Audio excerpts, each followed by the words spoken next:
He would sometimes voice opinions and give me approval or tell me what he's looking for. So, of course, there was interaction that way. And through that process, we became very good friends. So outside of the show, you said you became very good friends. What type of things would you say you did with Mr. Smollett? I was very active, and I continue to be active in the world of nonprofits in Chicago, supporting various things. And so I would tell Jussie about certain things that we were active with.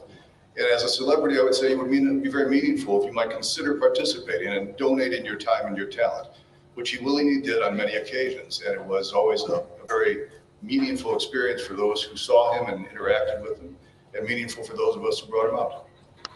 Now, Mr. Daniels, I'm going to ask you briefly if you this can ain't go through looking good. just a few of these nonprofits or any of them. I know that there's one that was relevant with the Boys and Girls Clubs of America. That was a meeting we had that never went beyond the meeting stages. But the one that was really relevant was a school on the west side of Chicago, a grade school. And it has 505 African-American children. I believe it's the largest population of African-American children in the grade school system in America. That's what they talk about. Magnificent school. I was brought in a few years prior to Jussie coming in, asking to support it in various ways. And their mission was so great, it was easy to jump in. I asked Jussie if he'd come over. He willingly said yes. And for me, it was an extraordinary life experience because we didn't tell the children who was coming that day. It also led me to believe of what a huge show Empire had become in the African-American community. We didn't tell the children he was coming to their classrooms that day. Each classroom we walked into with Jussie, the children jumped up with joy, ran to him, hugged him, cried with him. It was an amazing experience. It was cathartic to witness it and to see it happen because the impact he had as his celebrity and as this loving, wonderful young man was dramatic. It was really quite something. I was very What taken that by it, got as to were do those who with were me him that day, as were the people who were administrators at the facility.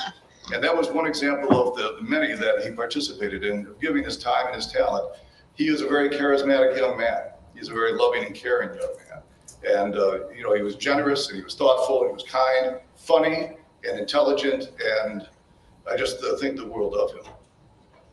Now, aside from his time, Maybe you'll get away with this, energy, y'all. charisma, all of these beautiful things that you just stated about Mr. Smollett that he willingly and abundantly gives, would you say that he gives anything else of himself or from himself to communities or anybody else around him? I know of charitable contributions he's made in large sums of money, and I know of large projects he supported financially in addition to his time and talent. So he covered all the bases of time, treasure, and talent in terms of his giving and his willing to participate in the community. And it was always with a loving heart. It was always with a willingness to do good and to give back to what he had been given. He knew he was a lucky young man. This show Empire, this was catching lightning in a bottle for all of us who were able to be on it. There were 593 scripted television shows made in America last year. 593. I think back to when I was a kid and there were like 12. And there were 593. So content is everything. So the competition is fierce. Empire was one of 3% of all television shows to get beyond 5 seasons. Doesn't happen. We think of shows that have long lives to them. That's fine. But the number of shows that have long lives, very few and far between. So Jussie had an appreciation for that, what he was given, as did all of us on that show. It was a game changer for Chicago. The community embraced that show in huge ways. The first episode of season 2 had 29 million viewers. Those are major sporting event numbers. And that made Jussie a huge presence in the community, both in television and in the community at large. Would you say that based on all of Mr. Smollett's contributions, that he was absolutely a pivotal part in the show's success? Oh, he was. He was the music star of the show. I'm sure that Terrence and Taraj and anybody else would tell you the same thing. Jussie was the music star of the show. Everyone else participated in it, but he was the day in, day out go-to music guy. He was our breakout music star on the show. Now, Mr. Daniels, would you be willing and able to support Mr. Smollett if he were given a chance at a term of probation in this matter? Of course. It's part of my daily activities in Chicago and the thing I'm most proud of.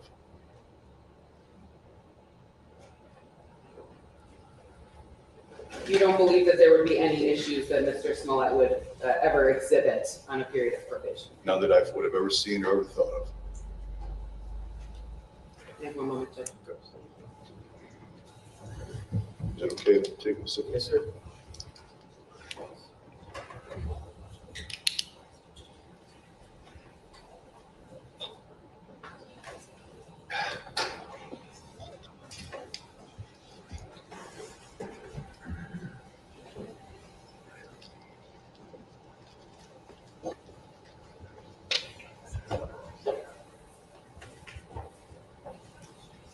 going back briefly, Mr. Daniels, of all of the incredible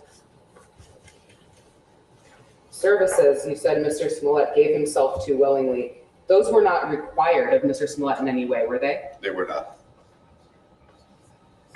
Neither by the show or any agency that you're aware of? No, absolutely.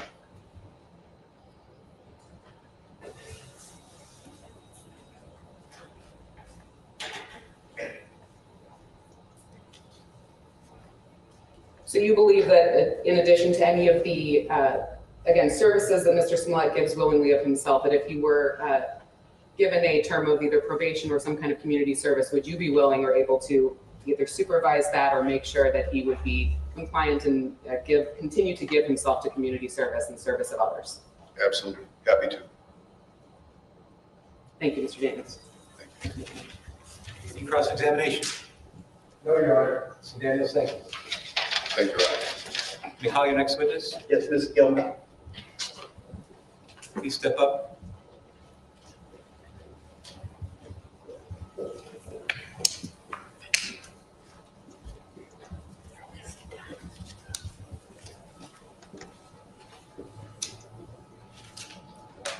Please raise your right hand. Do you swear to tell the truth, the whole truth, and nothing but the truth, so help you God? Thank you. Please be seated. Try to keep your voice up. You're welcome to take your mask off if you like. If you want to keep it on, it's entirely up to you. Both masks. Mr. Allen, you may depart. Thank you. May I please state your name? Sharon Gilman, Spell your first and last name for me. Sharongelman. I know my mother would kill me for this question, and I'm going to have to ask how old are you? 62. And what do you do for work? Well, now I'm a writer, editor, and a nonprofit consultant, but for many years I ran a nonprofit called Artists for a New South Africa. Without telling me your address or anything, what state do you live? I now reside in Maryland in the Washington, D.C. area. And did you fly in for this specific purpose? I did. And why specifically did you fly in for this purpose? Jussie's like family to me. I've known him for well over half of his life and a good chunk of my own. And I came because I was hoping that I could help people see the Jussie that I know. So do you remember around the time you first met Jussie? I met him in 1999. That's very specific, okay? And why does that stick out, 1999 when you met him? We were producing an event. It was the 10th anniversary of my organization's existence, and it was the 5th anniversary of South Africa's new democracy. And we were doing a specific portion of the event. Desmond Tutu was our keynote speaker, and ambassadors and Sidney Poitier. We were doing a specific portion which was about the role of young people in the struggle against apartheid. And I asked the artists who were founders and our board members who would be like a wonderful young artist, someone with great talent and great to include, and they all suggested Jussie Smollett, and it was in that context that I met Jussie, who at that time was representing her, working on her behalf. So back in 99, Jussie would have been a younger man. He was 16. Right. Even back then, what were your impressions of Jussie? Well, he was when I called and spoke to him, we wrote a letter asking Journey to participate, and I got a very professional phone call back from someone named Jussie, and I was very impressed with him. He said, I do public relations for Journey. And then he came into the office to meet me, and in walked this like utterly beautiful young man. And I was like, oh my God, you're a baby. And that was when I learned he was Journey's brother.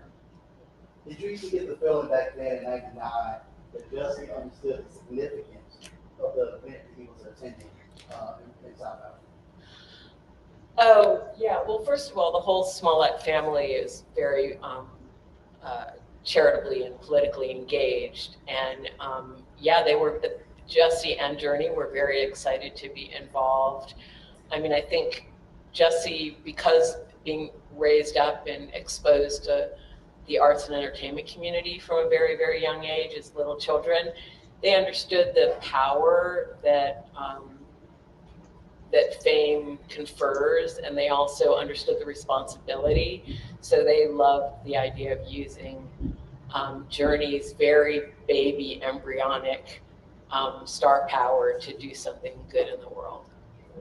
So after 99, did you continue to have a relationship with Jussie? Yes, Journey and Jussie and Jake and Jazz and Janet, the whole J family, would often come in and volunteer. They would stuff envelopes. I mean, they were like a all-service vehicle that, you know, it's like, do you need us on stage? Do you need us sweeping the floor? They would just do all kinds of things. And then, gosh, I think it was around 2006. It might have been late 2005. We needed another staff person. We were a tiny organization, and I hired Jussie then, and he came and worked for me full-time for 4 years in the office. What was Jussie's role after you hired him? Well, he started off as my administrative assistant, and he will forgive me, I hope, by saying that Jussie has many talents. Paperwork is not really one of them. But he was so good with the staff and with our volunteers and with our interns. I mean, we were a tiny organization and we did big things, and we depended on the largesse, not only of our celebrity members, but also of students and grassroots community folks who came in. And Jussie just was really stellar at making everyone involved, from the highest and mightiest and most world-renowned to, you know, the kids we were working with in the inner city, making them feel special and welcome. And we worked really hard, and he was one of those people who had the rare gift of making hard work fun. So he really played a very, very pivotal role, and I promoted him pretty quickly. He became the coordinator and manager of our charity auctions, and then we produced an audiobook in honor of we announced it on Mr. Mandela's 90th birthday, and we released it on its 91st birthday with a major publisher and 26 celebrities from all over the world, renowned people of all backgrounds. And Jussie, you know, was very involved in coordinating that. And as I said, he was willing to do anything. He was willing to, you know, go pick people up. He was a good photographer, so he would document the sessions. You know, anything that needed doing, Jussie was willing to do it. I got a little starstruck when I heard Nelson Mandela and Desmond Tutu. So what exactly did your organization do? Well, we were founded in 1989. Alfre Woodard and brought together a bunch of people. It was during the height. We didn't realize then that it was towards the end of apartheid, but it was the height of still continued conflict. And she had been with the Congressional Black Caucus, and they were talking about people needed to go back and work in their communities. So Alfre came back and organized her community, and I got involved. I think I showed up at the third meeting. I heard about it and I never left. We raised money, we raised awareness. We over our years, we raised and granted $9 million to frontline groups in South Africa doing, so African-based, African-led organizations doing AIDS work, to democratic development, youth education, economic development. And we harnessed the ability of our members to raise awareness about HIV/AIDS prevention and treatment, about the voting process, both in South Africa and in the US. We always tried to match what we were doing in South Africa with a related issue locally, either in Los Angeles or in the United States, so that we weren't, being those people who care a whole lot about something thousands of miles away, but don't care about the community that you can drive to or live in. So during Jussie's time working there, I heard that you put him in charge of the charitable contributions. Charitable auctions. Seems like a very important job. Can you describe that?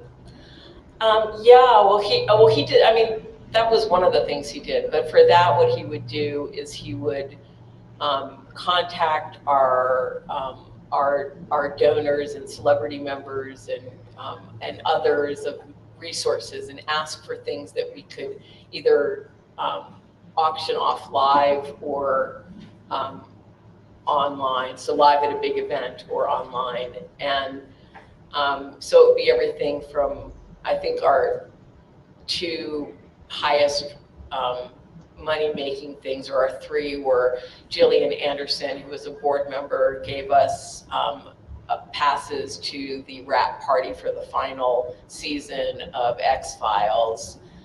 Jackson Brown let us auction off, I think it was, well, he let us auction off someone coming and working with him in a studio to record their song, which ended up being a really long process because the person wasn't a musician, but we earned a lot of charity dollars in the process. And then I think our other highest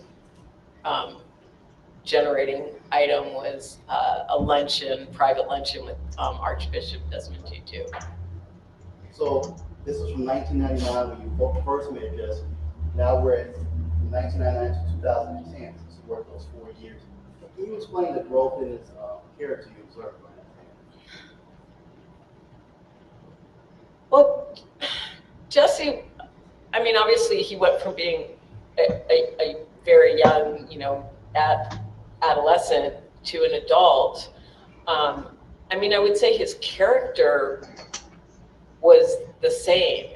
He was a very open-hearted, hardworking, pure-hearted person. I mean, he didn't have a car. He rode a bus 1 hour each way to our office, and sometimes I would drive him partway home. And he would always be like, no, I'm fine, I don't mind. It's like he was like, I'm so excited to get up every morning and do something to make the world a better place. I mean, he was like evangelical in that way of really believing in the cause. And he got paid very little.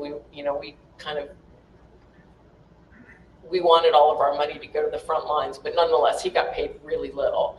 And every time I would sort of apologize to him for that, he would be like, no, I'm so, like, I feel so excited and lucky to be part of this. And we became friends. I mean, I loved all my employees and I believed in them, but Jussie and I also became real friends. So after 2010, did you kept in contact with Jussie? Oh, absolutely, regularly. In what way? Well, sometimes it would be him wanting to figure out a way to make a difference. So he had witnessed all these people, Sam Jackson, Denzel Washington, Sidney Poitier, who could use their position to benefit others. And so that was such a deep part of who Jussie was. And he also understood it from helping those people to do that work.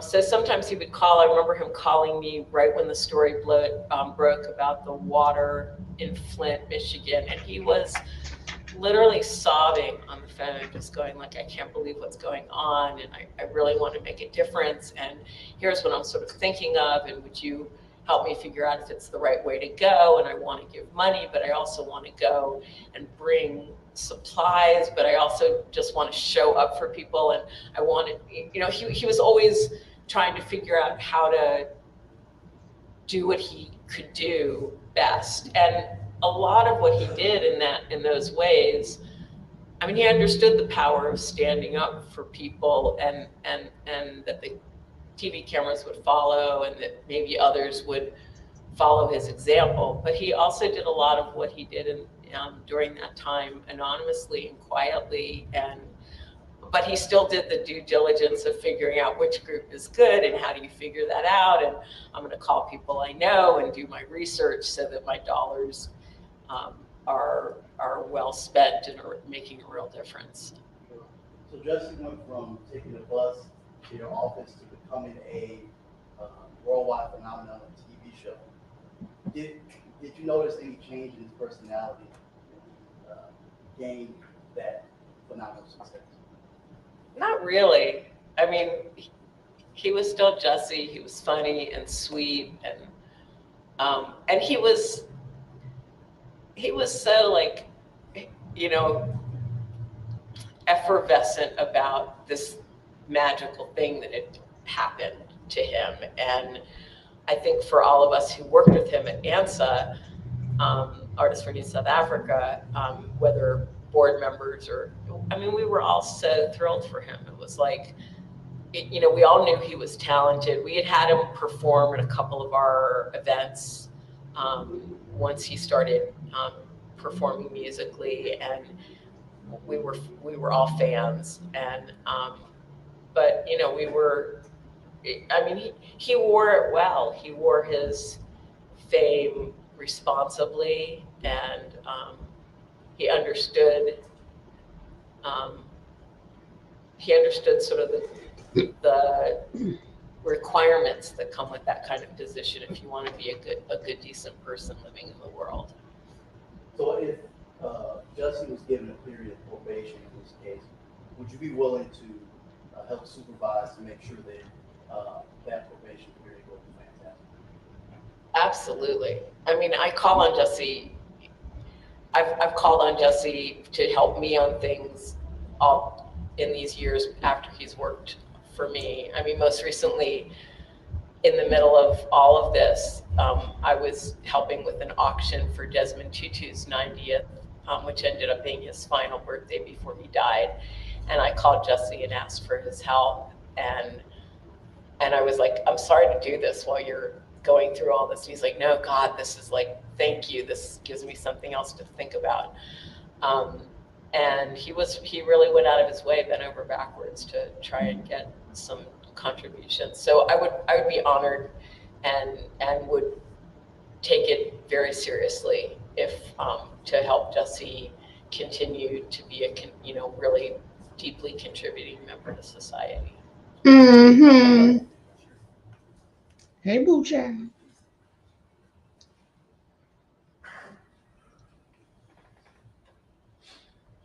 Wayne. Yes, gasket. Mm-hmm. Gaskin. Mm-hmm.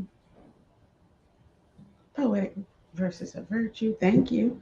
Brown sugar, babe.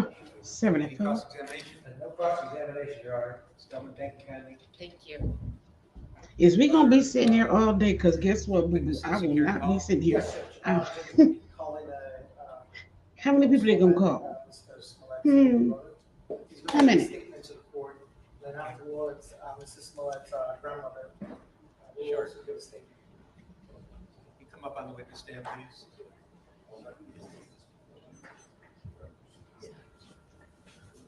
Can you go right here? If he prefers. Yeah. He's just going to read a statement and narrative. Yeah. All right, I'm not going to put him under oath. I don't think it's required, but please, Mr. Smollett. Good afternoon, Your Honor. Your Honor, before I just want to say a few things. I don't know if it was done sarcastically, but mentioned my family earlier, Mr. Weaver, about us passing notes and Damn, he do look like Jussie, don't he? trying to Juicy. understand that Jussie my Smollett. brother right here is on trial. While this might just be a level 4 felony to a lot of people, under the circumstances, this is felt like the reincarnation of Al Capone's trial, okay? What? And it's not your fault. I'm not trying to say it's your fault. Did he just compare this to Al Capone, child? You know, so Negro, please. Sharing notes and doing prayer sessions. My mom's 69 years old. She was born in 1952 in Texas. Okay, She knows and? nothing about racism. She doesn't really need a lecture about the extent of racism. Neither does an openly gay African American man. All right.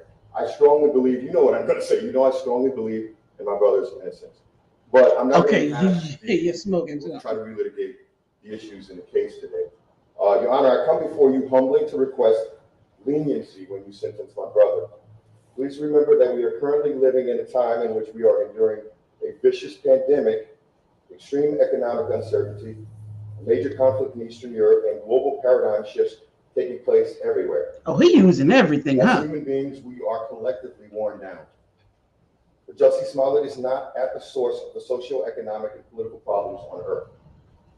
Quite the contrary, he is a man who has been a beacon of hope, charity, and philanthropy to his nation and to his community. He has made real efforts in his lifetime to promote equality and love among all of humanity. He has expressed strong political views and has stood against injustice wherever he thinks it may lie. His criticism of powerful individuals, organizations, and practices does not make him a bad person, okay, or someone who should be punished. It simply makes him an American. I'm sure that Mr. Dan Webb, when I was once on former President Ronald Reagan's radar for his criticism during the Iran-Contra prosecutions, all right? But standing up to powers and authorities in America is what makes us, part of what makes us American. And he turned out to have a pretty successful career after he stood up to power. Jussie does not have malice or hatred toward anyone, and it is truly unfortunate that his reputation has received so many negative connotations, and he has never received the benefit of the doubt or a proper presumption of innocence. And even though I completely disagree with the jury's decision in this case, I am not attempting to rehash it here. I only want to give support to the point that Jussie should not be incarcerated. Continuing to think I'm biased. I am 5 years older than he is, and I can remember him at infancy. He has always been a loyal, loving, and creative human being. He is not a threat to the people of Illinois. And in my humble opinion, Jussie is completely innocent, but even for those, once again, who think he is guilty, the crime he has been accused of is not even considered a felony in most states. So you Furthermore, just here in meant to be Illinois brushed and in off, County, boo-boo. disorderly conduct is oftentimes not even prosecuted, and charges are frequently dropped. Incarceration of any kind would send the wrong message, especially in a time in which we as a nation How gonna send a wrong message? Boy cried wolf. The desire And to see still real ain't criminal come justice clean. reform and an end to unnecessary Easy mass crazy. incarceration, which predominantly affects African Americans, Hispanics and Latinos, and poor and Oh, now you're gonna bring the Latinos. we also know now that as a nation that calls itself free, we cannot do so while continuing to incarcerate more nonviolent offenders than any other nation. Oh, so he in the should world. just get away with all that Mass money incarceration the is city also spent. an unnecessary burden to the taxpayers, to law enforcement, and it is simply unjust and wrong. For those who believe that Jussie is guilty once again and needs more punishment, I would also ask you to consider the gut-wrenching and stomach-turning punishment he has already experienced for the last 3 years. The TV show that he poured so much labor and commitment into making a success was ripped away from him even before he was criminally tried. The fact is, the overwhelming majority of mass and online media reporting in early 2019 resulted Is in he effing serious? But you know, that's his brother. So his brother gotta come with the BS. in early 2019. But damn, when is For the last Juicy gonna 3 admit he years, lied? He has had to live in anxiety and in a certain kind of pseudo form of house arrest.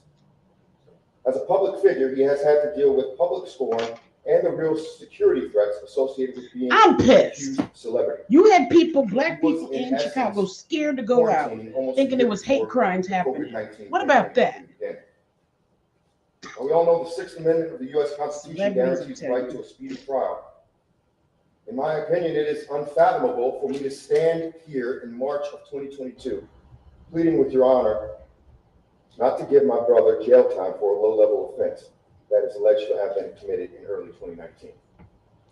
For those who believe he is guilty, once again, trust me when I say that the punishment he has already received has far exceeded the actual alleged offense that you accuse him of.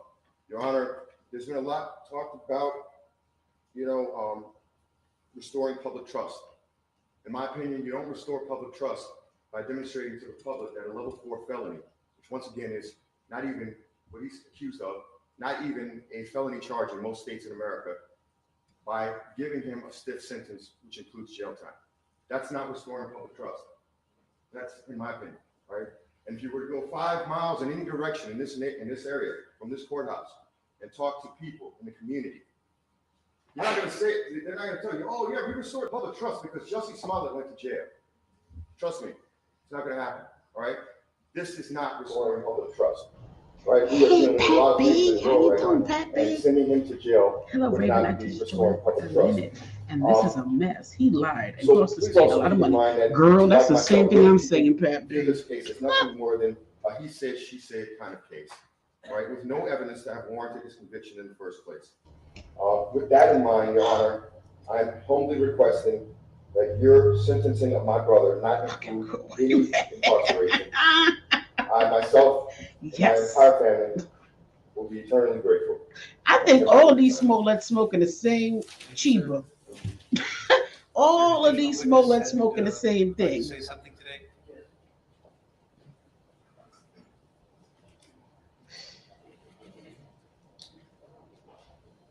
Oh, jeez. How many people we gonna have to listen to? Is the granny getting up there? Oh, you putting a performance on, baby. You got the How about a tears. chair? Would that be helpful? I'm gonna. I need a mic. She's the boss, man. She's gonna tell me where to I go. want to be heard. Fair enough. Oh, you got time to laugh, Juicy? Juicy, hold up. Juicy, you laughing in court? You on trial, baby. Thank You so about to be sentenced. You over here effing laughing. So you went Good from to be crying here, to okay. laughing real quick. I'm done with your Thank you ass. for this One thing you're supposed to do is opportunity to allow laugh me to up make in the this statement. courtroom.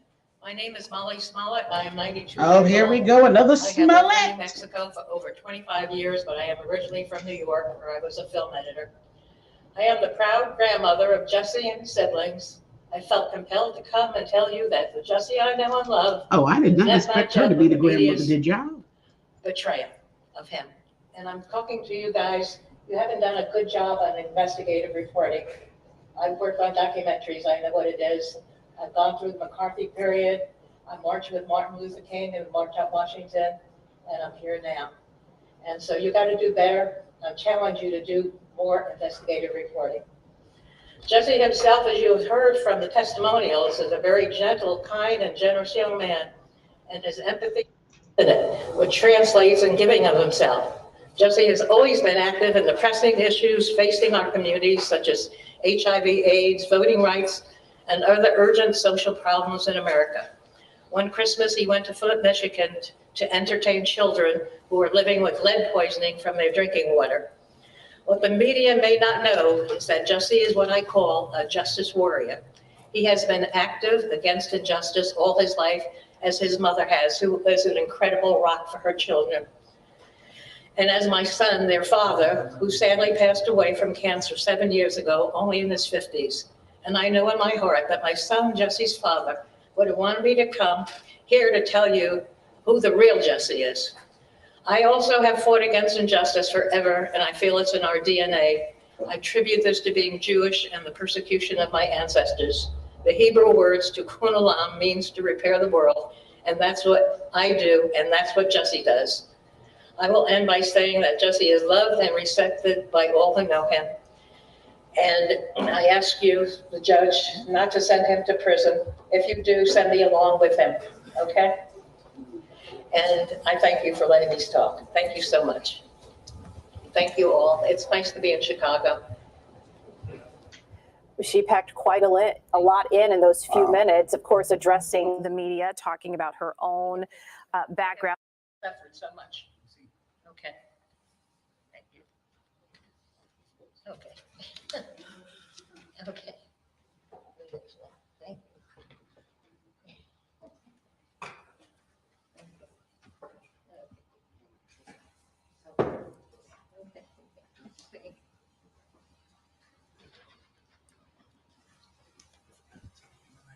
What's that?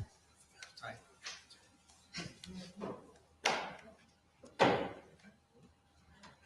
Stucci, any other live witnesses you care to present today? Judge, not at this time. I believe, I'm just checking, Mr. Allen. Okay, no, Judge, just the statements to be. Okay. All right, I've heard evidence in aggravation, evidence in mitigation. I'll now entertain arguments in aggravation and mitigation, starting with the Office of Special Prosecutor. I'm sorry, Your Honor. I'm sorry, excuse You me. wanted to, you want us to. Yes, okay, okay, I know what you're talking about. I have received numerous letters on behalf of Mr. Smollett Some of them as recent as today, this morning. And I think it's only fair to publish and spread of record who those letters are from. Generally, they're all asking for mercy. They all know him in different capacities. They're strongly advocating for him. But you can tell me who those letters are from.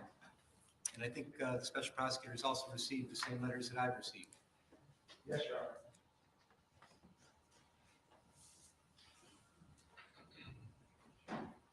And if you want to paraphrase a little bit from the letters, Mr. Allen, you're welcome to.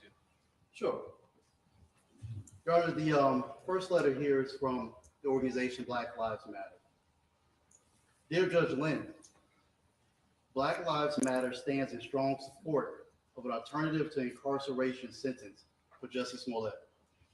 We applaud your long-held practice of imposing alternative to incarceration sentences for virtually all Class 4 felonies, such as Mr. Smollett's, and encourage you to continue this practice in this case. We know that second chance probation, regular probation, and deferred prosecution are all options. As we contemplate what creates a truly safe world, we know that Mr. Smollett's case involves no drugs, no theft, no sex, no property damage, and no physical injury to anyone other than the defendant.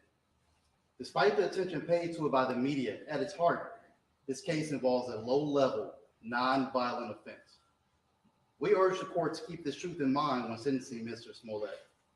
We know that the cost that will be expended to met out the sentence involving jail time will be much better used providing much-needed community service. We first came to know Mr. Smollett long before Black Lives Matter's growth into the largest racial and social justice movement in global history. Mr. Smollett has an extensive history in civil rights advocacy and philanthropy. Mr. Smollett personally donated more than $500,000 to Black organizations and gave $125,000 in proceeds from his music tour to organizations working for Black, LGBTQ+, and women's rights, including Black AIDS Institute, which provides high-quality direct HIV services to Black people, Flint Kids Fund, which funds programs aimed to address and mitigate the impact of lead poisoning and trauma suffered by many children in Flint, Michigan, the Trayvon Martin Foundation, whose main purpose is to provide emotional and financial support to families who have lost their child to gun violence, and Know Your Rights Camp, whose mission is to advance the liberation and well-being of Black and Brown communities through education, self-empowerment, mass mobilization, and the creation of new systems to elevate the next generation of change leaders. In 2018, after learning that Bennett College, an all-women's HBCU, was on the brink of losing its accreditation, Mr. Smollett and his brother helped the institution raise the funds needed to retain accreditation. In fact, although the college needed only $5 million, Mr. Smollett and his brother led a campaign that raised $8 million. Beyond his financial contributions, Mr. Smollett has been a fixture in civil rights organizing. We have marched alongside Jussie in fights for healthcare, to draw attention and resources to the AIDS epidemic, for women's rights, to protect the sanctity of families, and in peace walks. Our relationship with Jussie goes back to the early years of Black Lives Matter, or at least 2016. And it has continued, despite his struggles with this case. Most recently, we sat with Mr. Smollett during the anniversary of Trayvon Martin in February 2022, where he flew to Miami to serve as a loving face and the crowd of support families whose loved ones were stolen by police and or vigilante violence. In short, Mr. Smollett has demonstrated a long-standing commitment to helping others.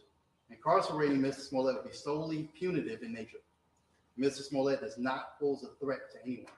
Thus, we respectfully request that this court impose a sentence that is an alternative to incarceration, and that's sincerely Melina Abdullah, PhD, the director of Black Lives Matter Grassroots. Also have a letter here from Latanya and Samuel L. Jackson. It's very short, so.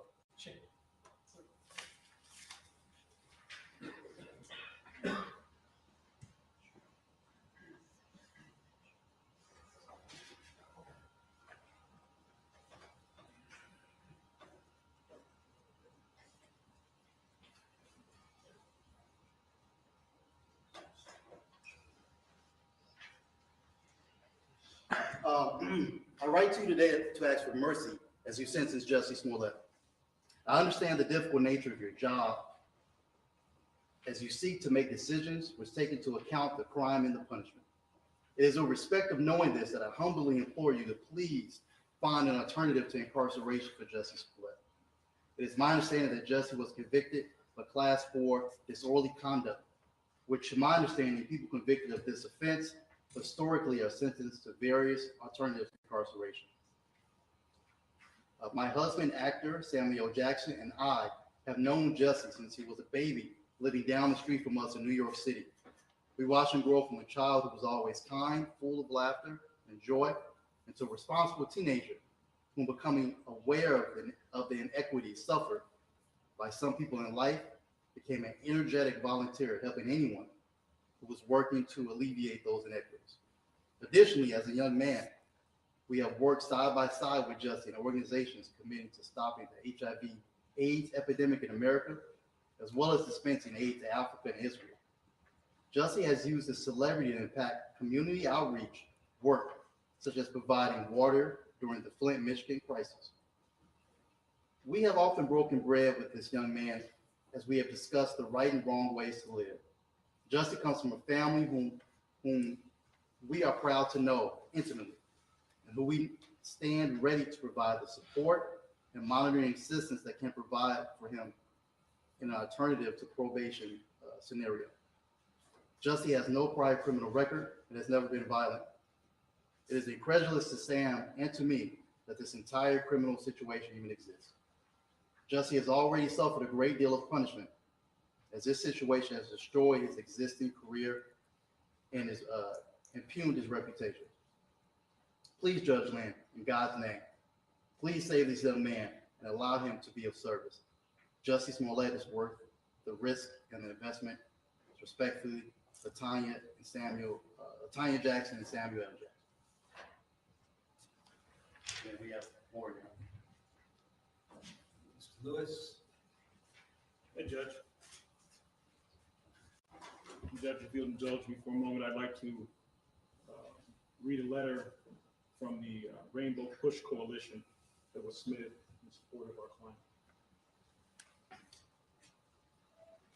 Dear Judge Linn, I write as someone who has known Jussie Smollett for over 20 years.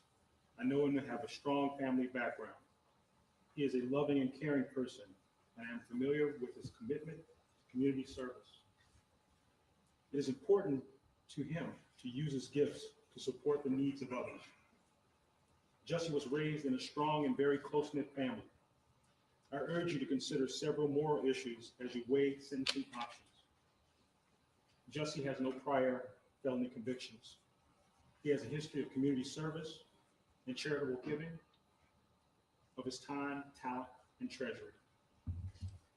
He has sustained a significant loss of income prior to being convicted of any crime. Based on the very public nature of the charges and the trial, Jussie has lost countless career opportunities. I have served as a citizen devoted to having a positive impact on the lives of young men and women in the city of Chicago since 1968. In pursuit of that mission, I have visited the Cook County Jail and several Illinois prisons every year since Operation Breadbasket launched. I have seen firsthand the disastrous impact the jail has on far too many young people of color, especially young African-American men, who often see a complete loss of hope in their situations.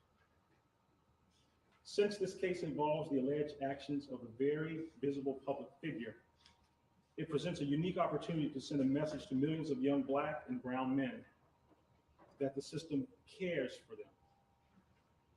This highly publicized Class 4 felony case can be utilized as a positive teaching moment about how the criminal justice system can work to benefit all in our society.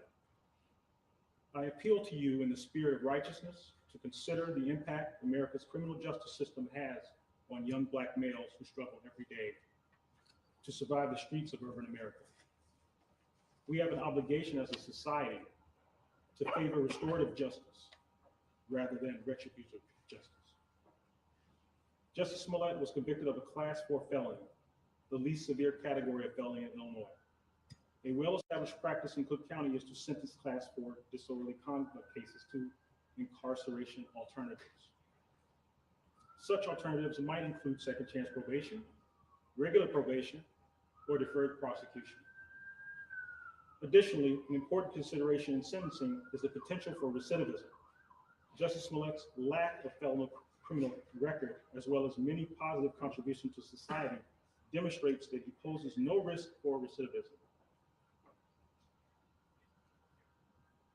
Jussie has a long track record of being deeply engaged and contributing citizen who is committed to helping the most vulnerable in our society, whether persons living with HIV/AIDS and children orphaned by the disease, or children whose health was damaged by the contaminated water in Flint, Michigan.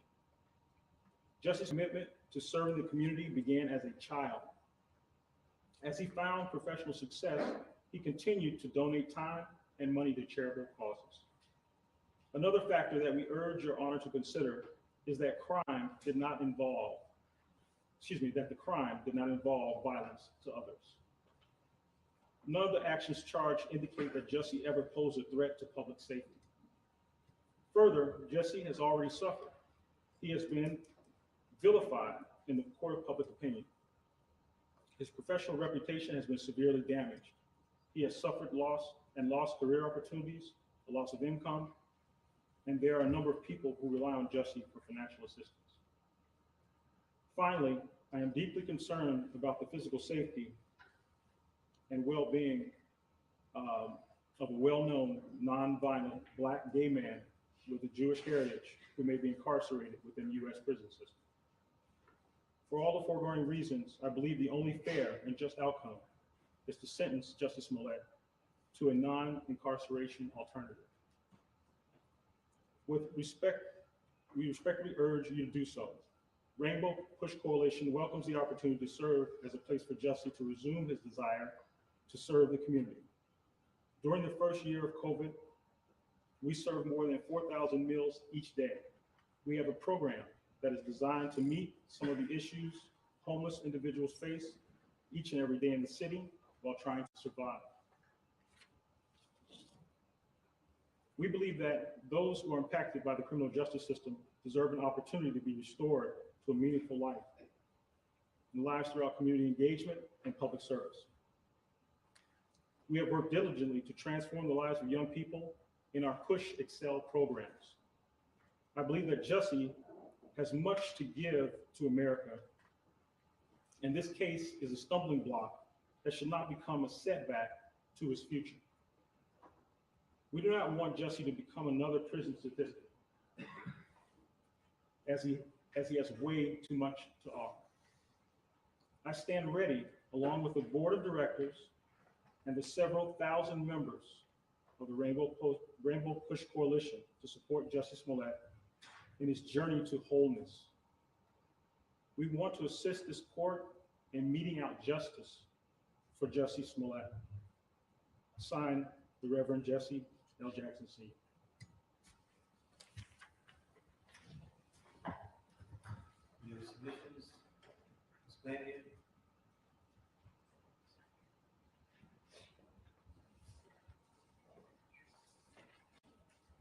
Your Honor, I have a letter from Lauren Caseberg on behalf of the Illinois Innocence Project. To the Honorable Judge Linn, I submit this letter in my personal capacity as co-director of the Illinois Innocence Project. This letter is provided in support of a non-custodial sentence for Jussie Smollett, and also to inform the court that if there is a community service component to Mr. Smollett's sentence, he would be welcome to do so under my direct supervision at the Illinois Innocence Project. At the outset, I want to be clear that the jury found Mr. Smollett guilty, and I respect the jury's verdict. I write to you today regarding his sentence and urge the court to issue a just and fair sentence to Mr. Smollett. In high-profile cases, there is often a tone surrounding a case that seems to call for the harshest possible punishment because of the attention the case has garnered.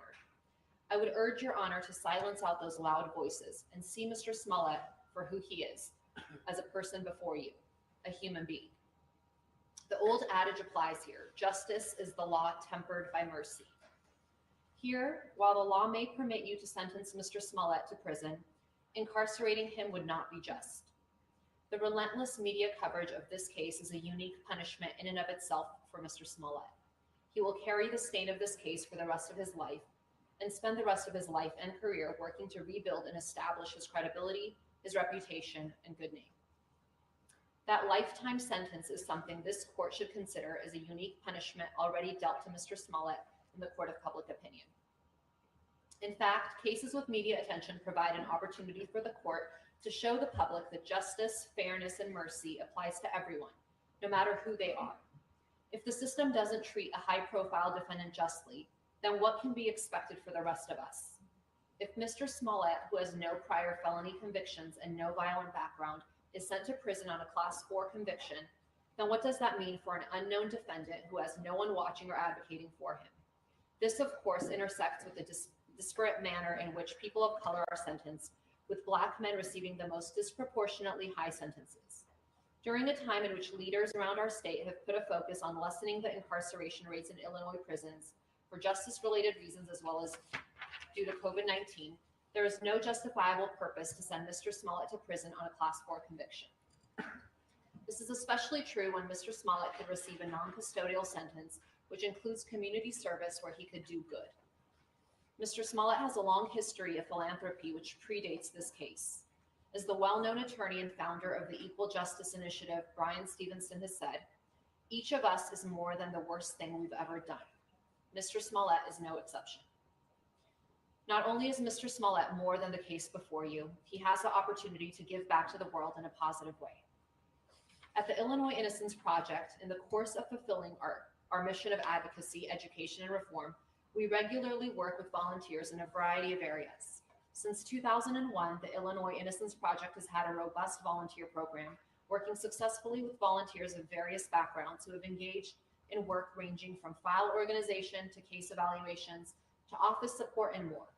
We have found that volunteers working with us gain a close-up view of the brutal injustices faced by our clients who are all serving decades-long or life sentences for crimes in which they are actually innocent. This up-close view of the trauma inflicted upon these individuals and their loved ones is an awakening and often life-changing experience for our volunteers and staff. In my 9 years working at the Illinois Innocence Project and my 15 years as an attorney working in criminal defense, I have seen the cruelty and dehumanization of prison, as well as how prison impacts people in negative ways. Every person I've ever known who spent time in prison left with increased mental health needs and post-traumatic stress disorder. Incarceration should be reserved for crimes of violence and dangerous individuals, not for someone in Mr. Smollett's position who has no prior felony convictions, no violence in his past, is convicted of a probationable Class 4 offense, and who has much good to still offer this world. Prison time should not be given to satiate the public's calls for retribution. If this court sentences Mr. Smollett to probation with a component of community service, I will make myself available to the court and will comply with any orders of the court related to supervision, timekeeping, and project updates if Mr. Smollett were to have the opportunity to work with our organization. Thank you for your consideration. Sincerely, Lauren Caseberg. Ms. Walker. Okay, Mr. Walker. Great. These are the last.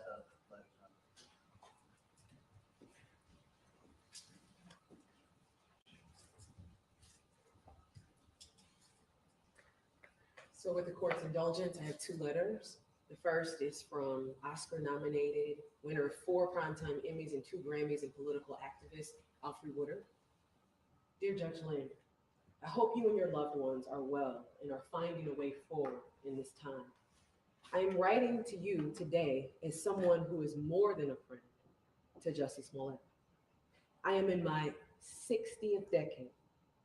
And when he was a young teen, as we worked, and we met when he was a young teen, as we worked together to bring shelter, health, and education to South Africa's AIDS orphans. Jussie referred to me as Mama Alfre. It is out of that bond that I make this appeal to you. Jussie was convicted of a Class 4 felony. I know it to be the least severe category of felonies in Illinois. I also have learned it is a well-established practice in your county, as well as around the country, to sentence Class 4 disorderly conduct cases to alternatives to incarceration, including second chance probation, probation, or deferred prosecution. I respect that an important aspect a trial judge must consider when sentencing someone is the potential for recidivism. Jussie's lack of a felony criminal record, as well as his many years of humanitarian work on behalf of communities in need, is a strong signal that he carries no risk of recidivism. For years, I have been at his side as he's lit up rooms full of elders, men and women battling and living with HIV and AIDS, and playgrounds where the children of those who lost the battle reach for the kind of joy that Jussie brings. Now, some conscientious people reach out to those without access after they achieve success in their given fields. Jussie has been a compassionate presence and advocate for those without means since he was a boy. His dedicated work as an artist brought him success and allowed him to bring his natural impulse to be of assistance to an even wider field of effectiveness. Jussie has kept his heart, his wallet, and his schedule wide open to those suffering among us. Judge Linn, I know you and I are meeting, quote unquote, in a situation that would cause some, quote unquote, mamas to lower their eyes. But I must tell you, I am proud of this man, who I have known to be an exceptionally kind human being. It is an honor to write you on his behalf because I get to sit and think on Jussie this afternoon. It brings up wonderful thoughts. My dear friend Jussie Smollett has been convicted of a nonviolent crime. He never has been, and certainly is not now, a public safety risk. He has carried himself with dignity and self-control throughout this process of the last few years. He has delved deeper spiritually in self-realization to come through a vicious public excoriation that would have crushed or inflamed lesser men. The punishing has been relentless and has left nothing to be taken away. He has already paid a professional and personal price that few in real power have even for crimes against the health and safety of millions. Through it all, Jussie has stood like the good man I know him to be. Bottom line, if he is incarcerated, I fear for his safety. I fear for his safety. Judge Linn, I've heard you characterized as a fair man. It is your fairness and your discernment that my hope is relying upon in this matter. You hold the keys to the freedom and the future of a great giver, Jussie Smollett, to keep his commitment of bringing joy and hope to people whose everydays depend on that healing. I beg your leniency. Sincerely, Alfred Wooden. So the last letter is from Derek Johnson, who is the president and chief executive officer of the NAACP. Dear Judge Linn, I write today in my capacity as president and CEO of the NAACP. Formed in 1909, the NAACP is the oldest and largest civil rights organization in the United States. In this nation, Black people are incarcerated at more than 5 times the rate of whites and frequently receive disparate sentencing. In Illinois, Black defendants convicted of a felony were more likely than white defendants to be sentenced to prison at a 57% and 39% rate, respectively. A mainstay of our organization continues to be advocacy for fair treatment of persons of color by the criminal justice system. This brings us to the subject of the upcoming sentencing of Jussie Smollett. It would be an understatement to say that an inordinate amount of attention has been given to Mr. Smollett's case. This case involves no drugs, no theft, no sex, no property damage, and no physical injury to anyone other than the defendant. Despite the attention paid to it by the media, at its heart, this case involves a low-level, nonviolent offense. We urge the court to keep this truth in mind when sentencing Mr. Smollett. By way of background, Mr. Smollett has an extensive history in civil rights advocacy and philanthropy.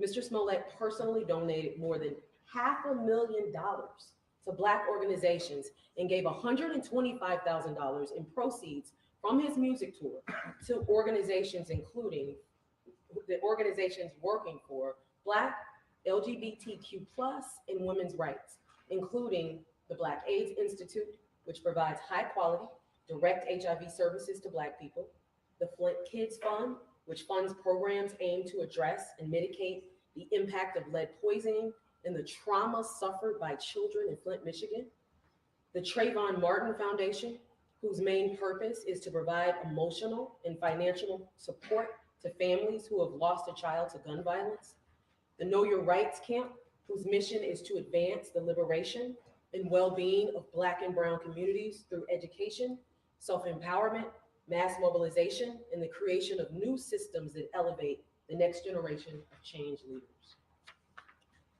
In 2018, Mr. Smollett surprised the 6-year-old double amputee with a wheelchair accessible van after learning that the child's school district did not own such a vehicle.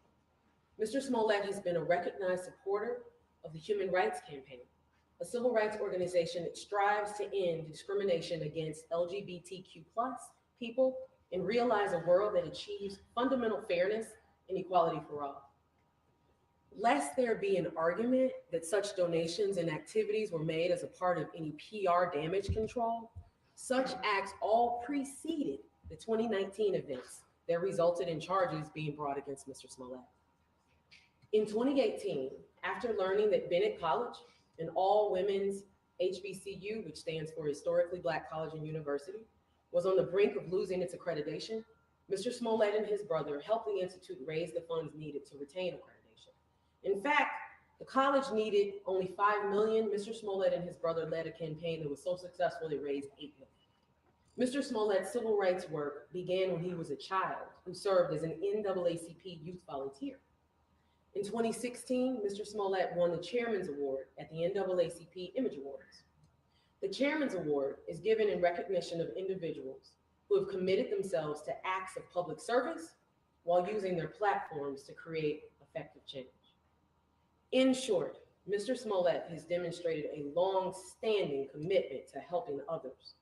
We believe that incarcerating Mr. Smollett would be solely punitive and would serve no purpose. As this court may know, in 2015, Illinois Governor Bruce Rauner created a criminal justice task force to identify areas of the criminal justice system that could be reformed that will result in a 25% reduction in the prison population by 2025. One such proposal for reform was reducing the incarceration rate of persons convicted of Class 4 nonviolent felonies. This is precisely the type of offense of which Mr. Smollett was convicted. Finally, Mr. Smollett does not pose, nor has he ever posed, a threat to anyone. Thus, we respectfully ask, assuming this court is inclined to sentence Mr. Smollett to anything other than a monetary fine or a suspended sentence, that the court sentence Mr. Smollett to probation and mandatory community service. Respectfully submitted, Derek Johnson, President and CEO of NAACP. Thank you. Thank you, Judge, for your time. Okay, we wish to publish no further letters, Your Honor. We incorporate other letters into the record. They will be incorporated. No further letters. I'm ready to keep going. The lawyers need a break. Are you ready to go? Maybe, can we have a short break? Yeah, sure you can. Yes. Very short. 5 minutes. 5-minute recess.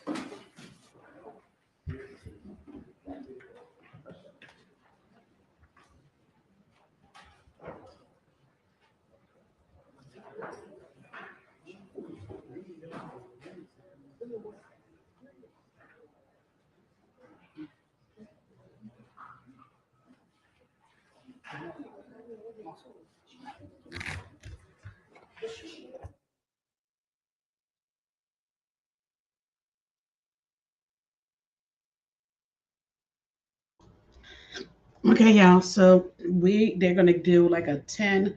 They're gonna do like probably like less than a 10. Oh, sorry, Darlene. Damn it. My bad. I love you. Please don't be mad. My bad. I spelled your name wrong. You know I love you. Out close games, riding a 15-game winning streak to state after some early season struggles. It hasn't been always an easy route. We've lost a couple games, so definitely that has made us build character It's a double dose of history here at Barrington High School. A week after the girls made their first trip to state, it's the boys' turn to make their first appearance in the Final Four. Honestly, it's unheard of, you know, girls and boys making it to the state the same year. I think Bolingbrook did that this year as well, so props to them. But you know, it's honestly it's surreal. You know, it's teachers and friends have telling me this is a once in a lifetime opportunity. And based on the teams they've already knocked off, this group believes they can get it done in Champaign. In Barrington, Matt Zahn, CBS 2 News. All right. And while baseball and football are trying to steal the limelight, this weekend will certainly be all. Yeah, I ain't got no interest in that. I got no interest in that. I'm just got to wait because usually they're gonna do it for like about 10 minutes or more. They gonna give us like 10-minute break and stuff, and then they'll come back again. That's basically how it's going in a nutshell. So we'll wait the 10 minutes, and eventually, you know, they will come back. They will come back, mute it, and then play it. So then I could just get out of that right there. So they're gonna mute it. They're gonna do their little thing that they gotta do, and then they'll come right back to the court case once again.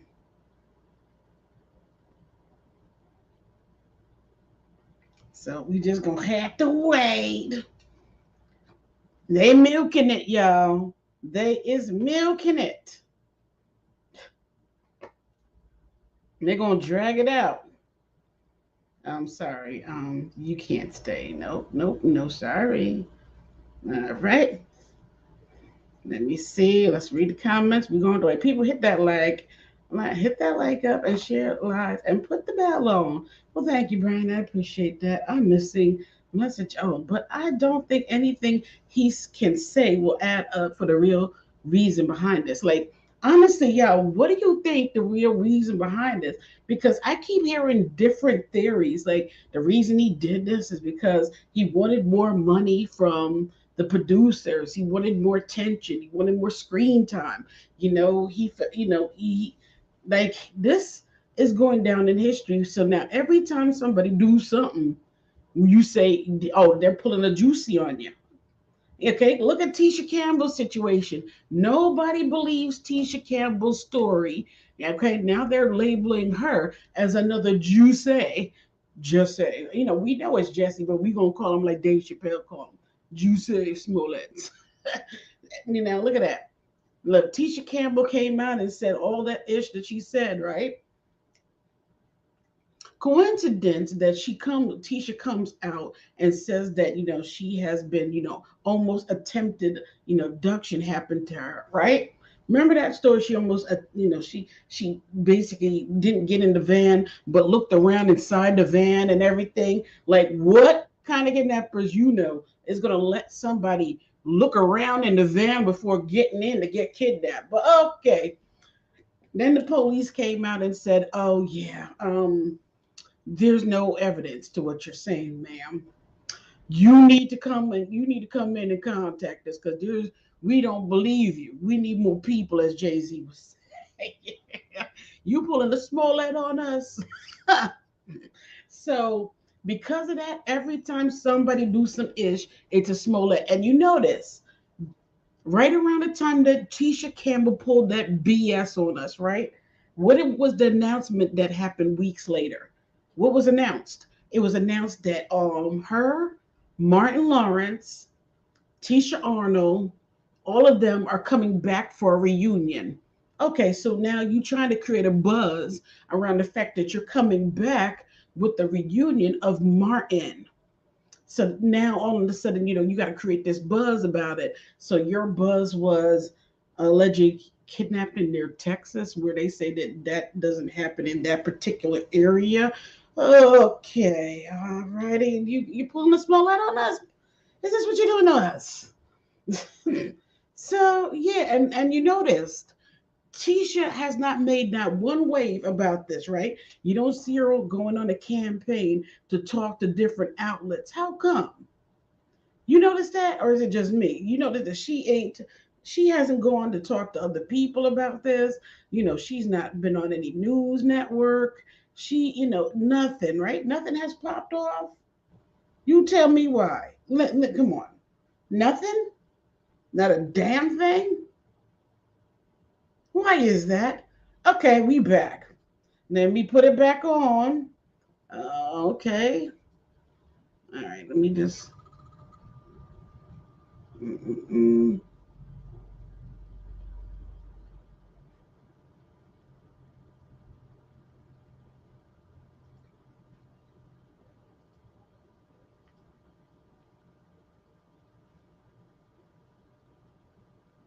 Let me see something. I'm about to put this bad boy back on. Okay, let me see, y'all. Boom, no. Easy like Sunday morning. I'm just saying, she came out with her. I've been kidnapped. They tried to snatch the queen. They tried to snatch Gina, and then find out. Miss Campbell, we need to talk to you, okay? Because we need more proof. We need more people. We don't believe you. I can't, Lord Jesus, I can't with these people. Oh, suck it down. Okay, let's get back all up into this right here.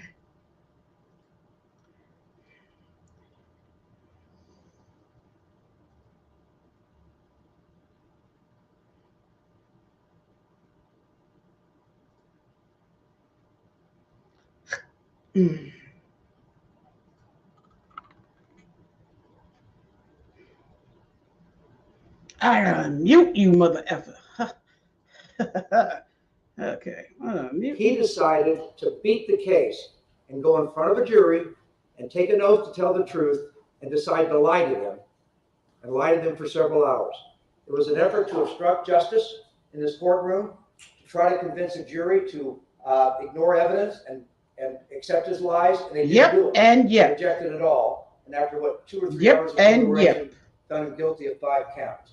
So I want to talk about that. The third is the issue of contrition. As far as I know, as I stand before your honor, in the 3 years that this case has been pending, 3 years, Mr. Smollett has never made any statement, publicly or in a courtroom or in a court pleading, to ever accept any acknowledgement that he's responsible for what happened to him. Exactly. To admit that he in fact engaged in wrongdoing, to apologize for making mistakes. None of that has happened. Not a single act of contrition has happened so far in this case, and I at least want to talk about that as a third factor. Let me go through them one at a time. On the first one, on the seriousness of misconduct, I know we've heard a lot about this, and it's a low-level offense, but I want to talk about it in a minute, because what I believe, if you look at the evidence that was introduced during the trial, what you see is that Mr. Smollett actually engaged in a very well thought out plan, a calculated plan for him to fake a hate crime to benefit himself because he's black and gay. He made the choice. He didn't want to fake an automobile accident. He made a choice. He wanted to fake a hate crime to benefit himself because he's black and gay. And he then made a choice. He made the choice to falsely report it to the Chicago Police Department because he wanted public attention to it. The only reason, the brothers had nothing to do with that decision. That was Mr. Smollett's decision. He actually wanted public attention, called to the fact that he was reporting a hate crime. He wanted it to be made public, and that's why he reported it to the Chicago Police Department. He's the one that made that choice. Remember, he actually, when he planned out the fake attack, he wanted it to be put on a camera. There was a police camera overhead near his apartment building. He wanted that filmed. In fact, that's why he told the brothers where to do the attack, because he's the one that wanted a great deal of public attention, called to this because he thought he would benefit from it. And then he made the decision. It wasn't like he sat down with a policeman for 10 minutes. Keep in mind that he rehearsed this. Police officers He testified to rehearsed he spent hours his talking to police officers, situation. going He's through on detail camera to rehearsing it before convince it them went that there really down. was a real hate crime, and he lied to them over and over and over again. And the idea that lying to law enforcement, taking their attention away from other crimes and criminal activity in order to benefit himself is some type of low-level, insignificant activity. I respectfully reject that as not being consistent with the evidence. And respectfully, to what I heard from others here today, there were consequences to others of what he did. And that's something the court is allowed to take into consideration. What Mr. Smollett did in this case is he denigrated, degraded true hate crimes, and he marginalized the people who are true victims of hate crimes. That is what he did. And he did that knowingly. He knew exactly what was going to happen. He didn't know he was going to get caught, but by what he did here, he's the one that made a choice that resulted in true hate crimes being denigrated, degraded, and true victims being marginalized. We know, in fact, it's in the Chicago Police Department report, that the hate crime victims of hate crimes are frequently minorities, whether it's based on race, religion, or sexual orientation. And studies show that that group of people are reluctant to report criminal activity to police, hate crimes to police. And that was discussed in the Chicago Police Department report. There are studies that support that. It takes a tremendous amount of courage on behalf of someone who's been truly victimized of a hate crime to have the courage to come forward, to go through the process of reporting it, to go through our criminal justice system as a witness. It takes courage. And what Mr. Smollett did in this case clearly would have a marginalized, discouraging influence. It hurt the effort to have people come forward and report hate crimes. And that was wrong. That is serious misconduct and a serious consequence of what he did. And he did it in 2019. And if I want to go back to that time period, that's a time period where there was a lot of racial tension, divisiveness.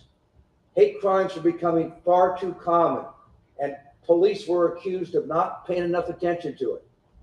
And that society was trying to find a way, at least this is my view, trying to find a way to make it clear that that needs to be reported.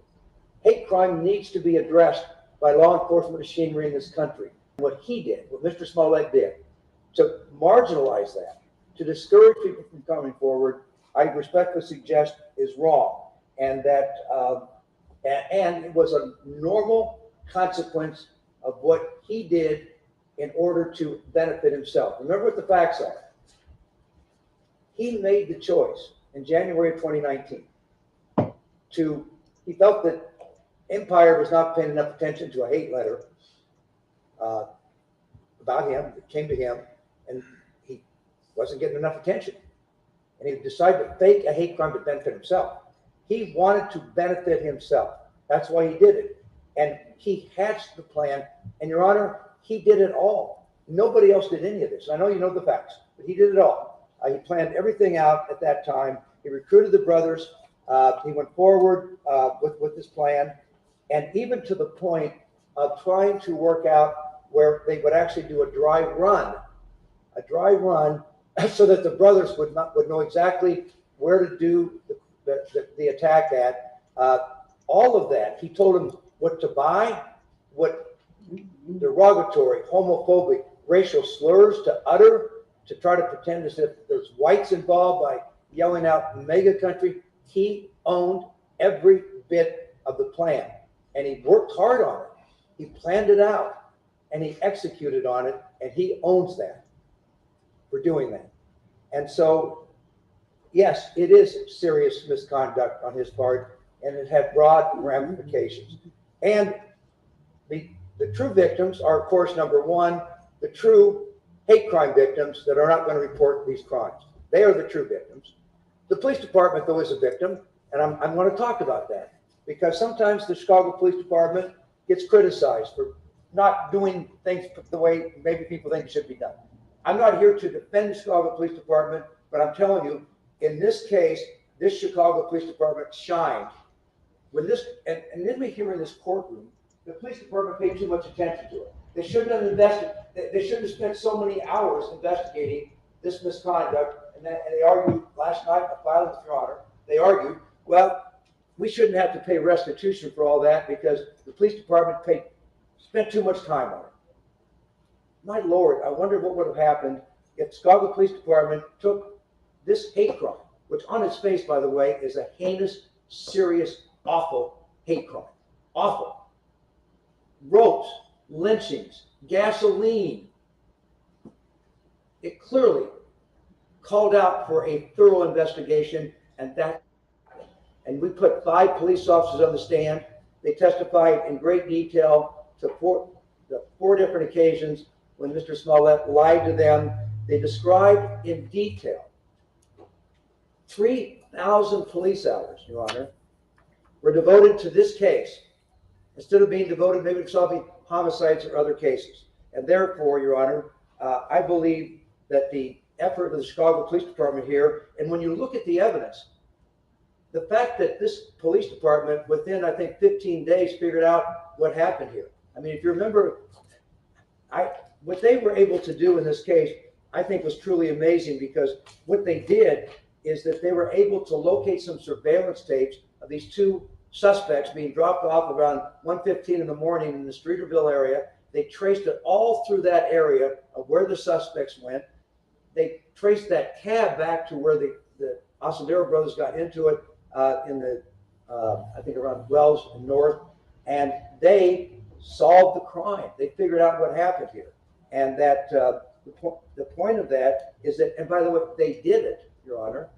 They did that as an incredible effort on their part when we now know from the evidence at trial,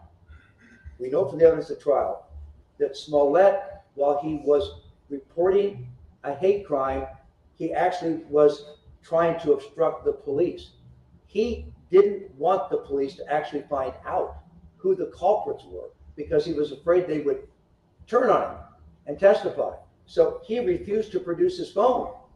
You heard all the evidence. He refused to produce it because there was 50 contacts on there with Abel Osaldero that he didn't want them to find. So he just refused to cooperate.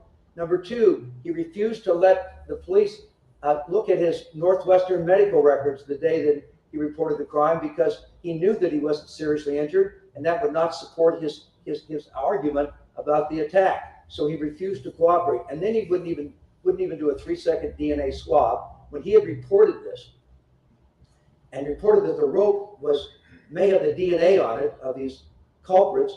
The police wanted to eliminate his DNA and he wouldn't do it. So while he's reporting this, as far as you considering whether it's a serious crime or not, I respectfully suggest that the fact that he not only planned out to falsely report it, but then to obstruct the police investigation. And yes, the issue about whether it's serious, and I've heard a lot about, well, no one goes to jail. That's not true. Every case, Your Honor, if anyone knows better than you, each case is decided individually. But I did go out and do some research because I was curious about all this stuff I've been hearing that, well, no one goes to jail for this. That's just not true, by the way. I think there's 6 cases in the last 5 years that we found in the research of people in Illinois going to jail for this very conduct of falsely reporting crimes to police. It is a serious course of criminal misconduct to do it. It's a felony. And I think there was one decided by appellate court 4 months ago, which involved reporting to the police that the person was hit by a police car when they weren't. I think what happened here was a lot worse than that, and that person got 14 months incarceration for filing a false police report. So so yes, I do believe that this conduct is serious, and I respectfully suggest it's an important factor to consider. Aggravating factor number 2 is lying under oath. I'm not going to go through it. Your Honor heard the testimony. He made a choice. By the way, I'm a defense lawyer, Your Honor. Yes, we all get choices to be made, and defendants can make choices. But he made the choice. Mr. Smollett made the choice that he could deceive that jury and went on the stand and lied to them about so many different things. I'm not even. Damn, this man is going to flip in on him. I don't even want it. I don't need to. You heard what happened during the course of the trial. Testimony that he went out and at 2 o'clock in the morning to buy eggs from Walgreens when the Walgreens was not even a 24-hour Walgreens. It was a ridiculous story. The fact that one of the attackers is white and he didn't even know who attacked him was ridiculous. The fact that the brothers had no foreknowledge and just happened to stumble over there into a Streeterville that they didn't live in and were happened to be there at 2 o'clock in the morning when he was out going through that in that stairwell. All of that were intentional lies. And by the way, people do not, that going in front of a jury and deciding to lie under oath to see if you can beat the case and obstruct justice is a serious course of criminal misconduct that I think should be taken into consideration.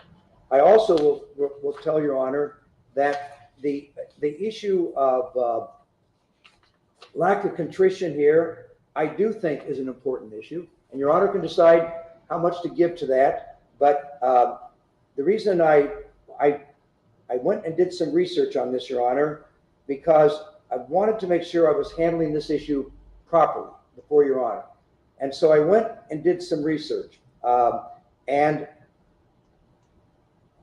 the Illinois Supreme Court has made a big deal out of the fact that sentencing judges absolutely can consider that someone has shown no contrition whatsoever, particularly after they have been convicted of a crime. Now, it may be, it could be here when I'm done talking, Mr. Smollett will speak to the court and explain how he's accepting full responsibility for his criminal misconduct. Real talk, yeah. He's not feeling that whole civil rights and black-white issue and all of that issue that they there's an Illinois Supreme Court opinion called People versus Ward, in which I'm going to quote, the Supreme Court told sentencing judges a continued protestation of innocence and a lack of remorse may convey a strong message to the trial judge that the defendant is an unmitigated liar and at continued war with society.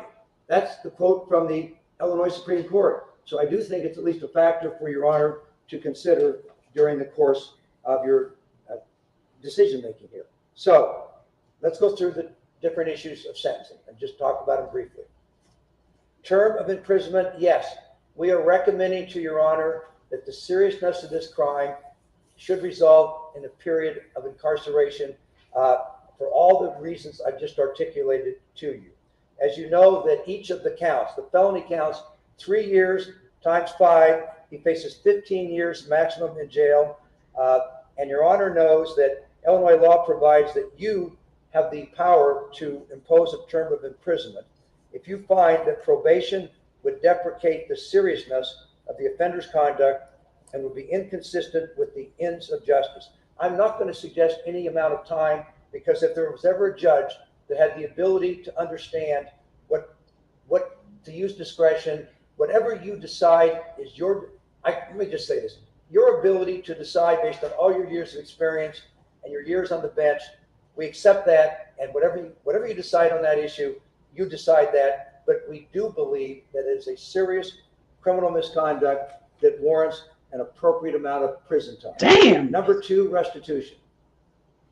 Oh, they want money the too now. Restitution statute covers class 4 felonies and says that you shall determine whether the defendant should be required to make restitution in cash for out-of-pocket expenses. He ain't got no money. The evidence is $130,000, $130,106, and on that issue, Your Honor, we believe that's the appropriate amount of restitution to order. Now, I will say that first Smollett case, which led to a $10,000, it's called a forfeiture in the record, okay? It was some kind of forfeiture to the city of Chicago. It was not restitution. The city of Chicago did not claim, was not trying to get, that was done by the state's attorney's office with no agreement by the city of Chicago, but he did pay it, okay? So at least our thought is that that would be deducted, that the order for restitution would be $130,000. That's the right order, but he does get a credit for that because he did pay it under, let's call it confusing in this unusual circumstances. I've talked about it in another report, and I'm not going to talk about here. Probation.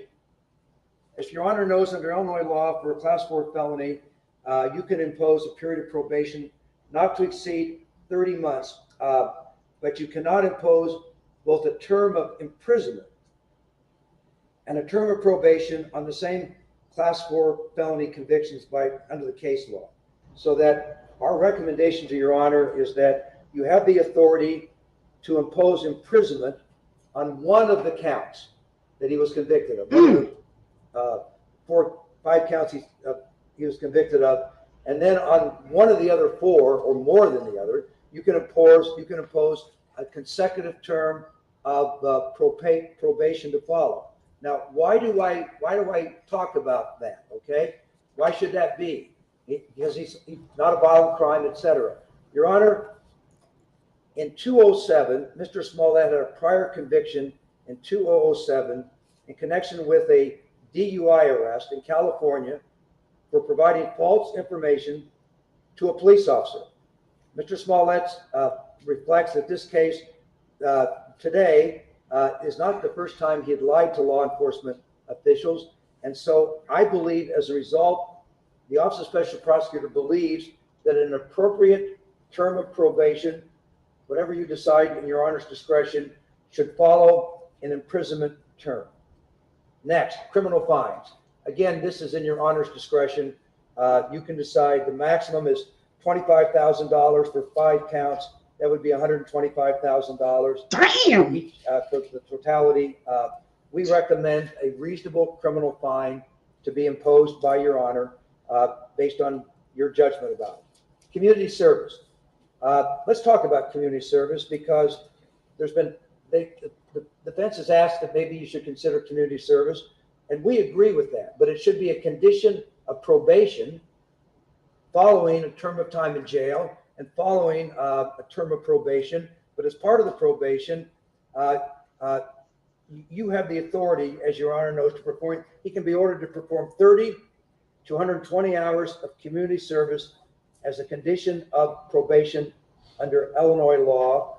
We respectfully ask Your Honor to impose and to at least consider maybe it should be devoted to an appropriate Black or gay community service organization that can benefit from Mr. Smollett's hours of community service. And so, Your Honor, I'm going to conclude. You know the case very well. I was appointed as special prosecutor, as Your Honor's already pointed out here today, because Judge Tooman, after looking at the unusual way that Smollett 1 was resolved by the state's attorney's office, when the case was dismissed completely with absolutely no term of imprisonment, no criminal fine, This man no went in. restitution, no probation, no supervision, nothing. That he is going in on this. Judge Tooman found that to be what he described as to be a significant mistakes by the state's attorney's office, and he believed that the public's confidence in the criminal justice system should be restored. I will tell you, at least as a trial lawyer, I believe this trial in this case has already done that. I believe, okay? Run, The Jussie, public wanted run! Smollett to be put, not just have his case dismissed, but Mr. Smollett should be put on trial and let a jury hear the evidence and decide. Oh, he going He ham. brought that to happen at the end, well, almost still in the middle of a pandemic, he made that happen. And absolutely, Mr. Smollett got a fair trial here. There are some ins out there, though, that relate to punishment. And I respectfully suggest that the confidence in the criminal justice system can be restored as a fair and proper sentence is imposed in this case. I have nothing else to say unless Your Honor has questions of me. Okay, I have no questions.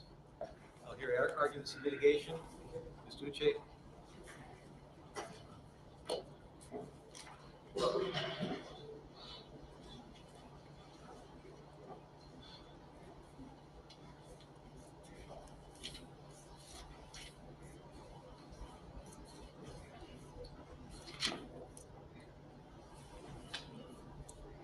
Smollett. Judge Linn, may it please the court. Judge, the defense is respectfully asking that you, as a starting point, consider the following: the extraordinary media publicity surrounding this case, the intense negative backlash against my client, Mr. Smollett, the significant negative impact that has had on his career, his livelihood, his family, who's been in court all the time, and perhaps more importantly, his reputation. All those things He should have thought about all that shit. Themselves are not just extraordinary, are not just unique, but indeed eternal enough punishment. And some will argue more than enough punishment for a low-level class 4 felony in this state, and I dare say in any state in the union. I begin by quoting the judge. I am trying to treat this case more like other cases, not differently than other cases, but more like other cases. That was you, August 26, 2021. You made that statement to us while we were discussing jury selection and procedures. And so I begin by asking you to treat this case like any other low-level class 4 felony. Somehow this case has turned into a sheep in wolf's clothing, a misdemeanor dressed up as a felony, essentially. And how do I know this? Mr. Webb spent the entirety of his argument talking about the time wasted by the Chicago police force, time wasted by the city of Chicago. He also spent time talking about the impact this could have on the LGBTQ community. But there are problems with that, of course, Judge. Because I searched the disorderly conduct statute, the entire team did, and I was searching to see if there was any aggravation or enhancement ladder that our legislature in Springfield put in place for class 4 disorderly conduct. Did they meet during the discussion of the bill that they passed to say anytime anyone wastes more than $30,000 of resources, it becomes a class 2. Anytime anyone wastes more than $500,000 of resources, it becomes a class 1 or maybe a class X. No, it's not there. I searched for it. But what we do have is an enhancement ladder that does exist in the disorderly conduct statute, and it's right here. If you call falsely 911 or the police to claim that there's a bomb threat, any terrorism-related issue, you get a class 3, and that's the only enhancement ladder. And I trust that our legislature has the common sense to think about time wasting and money, but it's already infused in the class 4. That's the whole point of a class 4 disorderly conduct. Mr. Smollett is not being accused of screaming fire, fire, or bomb, bomb, bomb, which will cause a public safety concern. That's why the legislature put that in there. Because they were thinking of a situation where someone comes into a movie theater, screams bomb, and there's a stampede and people could possibly die. So there's a public safety concern infused in that enhancement ladder. They did not think about money or time wasted because it's already in the statute, it's already accommodated for in the class 4 statute. And we know they think of these things when you look at the statute, the under the statute. If you rob someone with a gun on top of the class X enhancement, what happens? You get 20 years added to your sentence. You rob someone with a gun and you discharge that gun causing great bodily harm, what happens to you? 25 to life, enhancement on top of the class X. Even down to your basic speeding laws. You're driving 26 miles per hour over, now class B misdemeanor. You're going 35 miles per hour, it's now class A misdemeanor. The legislature thinks about this thing. Mr. Webb and OSP wants you to legislate law that doesn't exist in our statute, and that is not for the courts.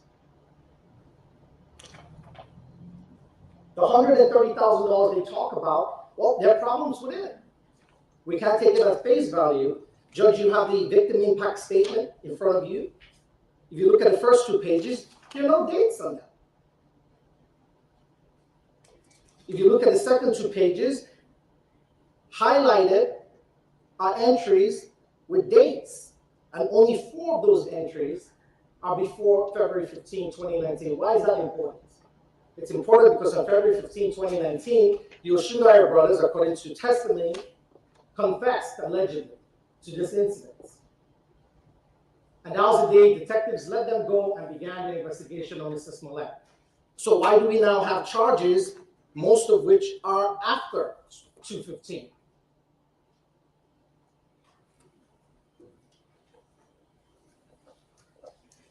Judge, the second point I'll make is we're asking you to adopt the previous sanctions. Mr. Webb tries to dress it up like a forfeiture, call it what you want.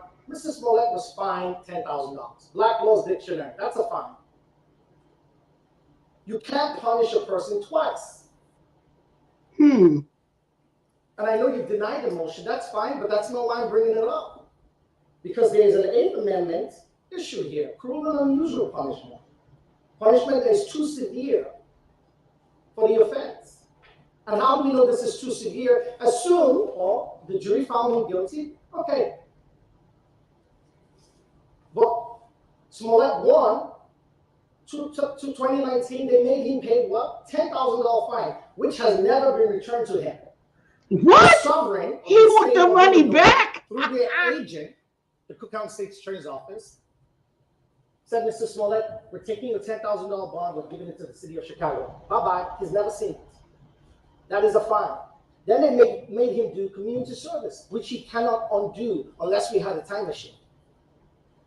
So those 2 things are punishments that has been meted out to him. Sanctionable steps. And now Mr. Webb has come here to ask you, on top of those 2 things, which he cannot undo, nor can anyone. You can deduct it all you want from the fines or the restitution. It's still a fine that occurred. They're now asking you, on top of those 2 things, we want you to give him community service and jail time. He doesn't say how much jail time. And jail time. And by the way, while you're at it, for the restitution that has no dates on the first 2 pages and the other 2 pages, there are only 4 after 215. We want you to give him that too, $130,000. It's overkill. It's called beating a dead horse. And that is not justice. That's retribution. That's punitive. And that has no place in the judicial system.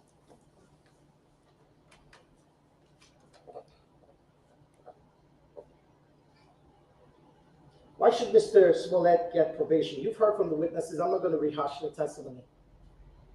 And you specifically heard during the trial from someone who was in here today, Pamela Sharp.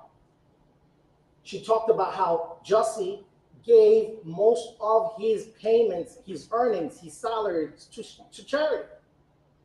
How many people do that? I haven't done it. But maybe I've learned something from Mr. Smollett. How many people at the age of 16 were taking a bus to go do community service and charitable foundation work for other people in other countries that weren't even here? How many people do that? Most kids at 16 are playing video games. I did. And that's the type of person we want to crucify for a class 4 low-level misdemeanor type felony and slam him in jail. That's what we do to people like that. When according to the jury, they made a mistake. Lock him up. There's no violent crime, no felony that is above a class 4 alleged. He has no felony conviction in his record. Mr. Webb brings up the DUI, but conveniently left out the fact that it was a misdemeanor. And he was drunk. When people are drunk, they say silly stuff. Let's not forget that. And he was 24 years old. He was a young man.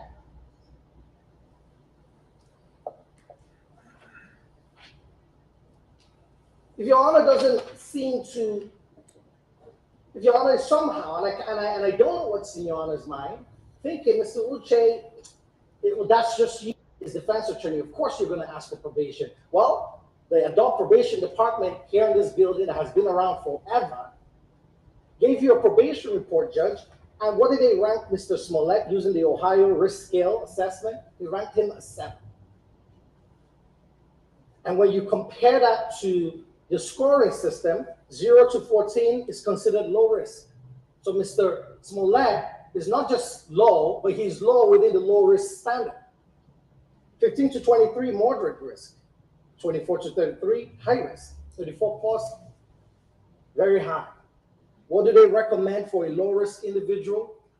Minimal supervision, non-monitoring supervision. That's what they told you.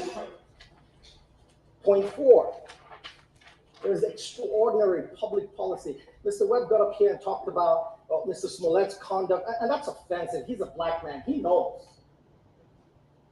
You can't educate him on racism issues.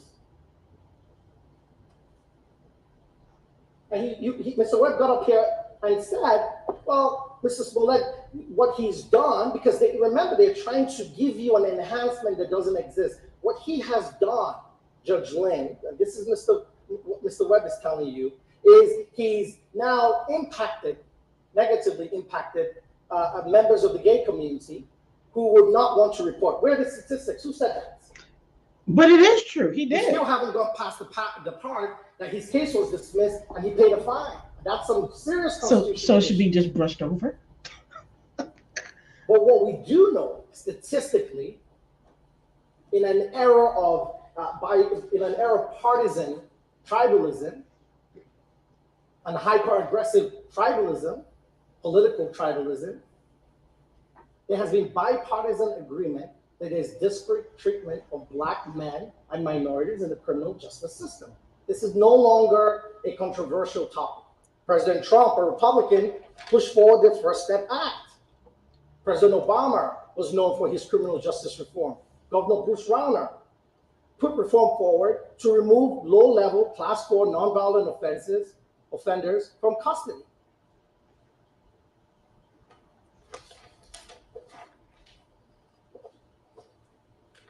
And Your Honor, we have to look at stare decisis, precedents in this court. Your Honor has had multiple Class 4s, and I listed them in what I turned over to you. Some including some level of violence, domestic violence case number 19 CR 0139401. With a prior, he got 2 years probation for Class 4. And I'm sure Your Honor has absolutely every reason to have given that. DUI, serious offense, involving public safety, 24 months probation, case number 21 CR 0059101. And I list a bunch of cases, 6 more, Class 4 felonies. And I bring this up to say, Your Honor has absolutely always been on the right track. And I do not mean to be condescending. I hope I don't come off as that. But this is an important issue. You heard from Tamara when she read the NAACP letter, the Black Lives Matter letter, and the Innocence Project letter. And they all say that there's disparate treatment of black men in the criminal justice system. They get punished harder and harsher for low-level offenses compared to white counterparts. That's a fact.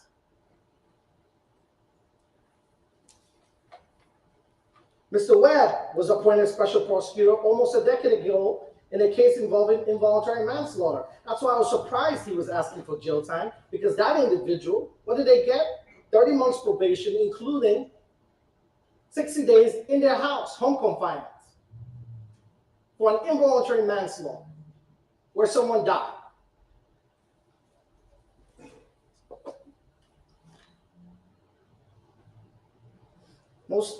And I showed the statistics, Judge. I put it in the filing that I made.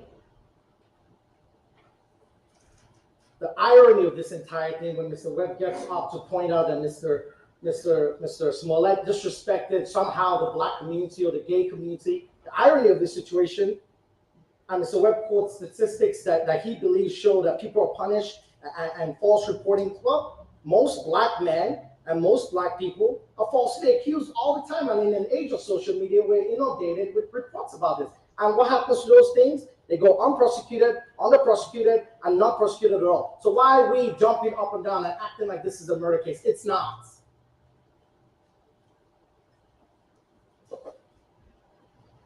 Even one of Mr. Smollett's jurors gets the big picture. This unknown juror spoke to the Chicago Sun-Times a day after the verdict. What did they say in quotes? "We didn't know what the penalty will be. Are we sending this guy to jail?" She said. The juror said she hopes Smollett gets probation. They were the ones that sat down through the evidence, and even her gets the picture, or he, whoever this juror is. They get it.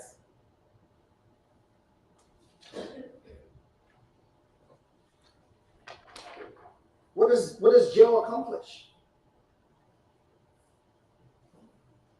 Mr. Webb is asking for incarceration for a low-level class 4 felony. Well, Your Honor saw the submission from a medical affidavit. The jails are inundated with the pandemic. Illinois had one of the worst cases in the world. Sending Mr. Smollett to jail is almost like a death sentence. Yes, it is. Because anything medically can go wrong. And everyone reacts to the COVID-19 infection differently. Now, he hasn't gotten it yet, thank God, but I don't know what will happen in the jail, where I showed you studies show, unfortunately, the guards in the jail, unfortunately for them, and it's wrong, are always the last to get medical treatment, including booster shots, which as of January, they haven't even received. So we send Mr. Smollett to jail, he dies of COVID, and what, for a class 4 low-level offense? Mr. Smollett is a high-profile individual. There has been negative backlash against Mr. Smollett. I'm not complaining. We're the defense team. It comes with the territory. Each and every one of the defense lawyers has received racist or sexist attacks after this case and during this case. And that's okay. We take it. We're defense attorneys. That's what we do. So now imagine the attacks that Mr. Smollett has to live with for the rest of his life. That is punishment enough, mentally.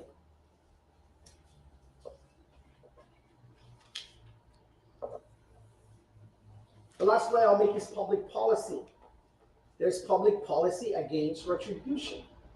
Politics has no place in the courtroom. The courtroom. I'm sorry, he ain't hitting like the other dude that came up there before. And they could get up here and say the pride of Chicago was offended. That's fine.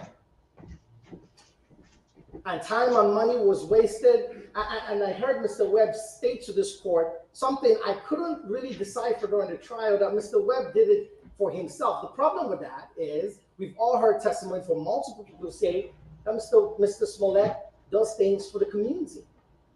And moreover, let's not forget, everyone testified unimpeached on their side, or on our side too, in terms of this particular issue.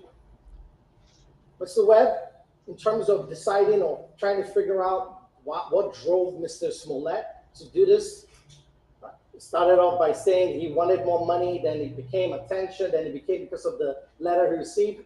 They haven't even up until now stuck to one issue.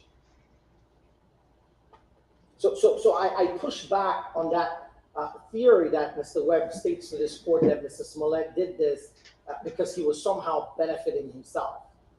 There was never a clear picture coming out of that for that.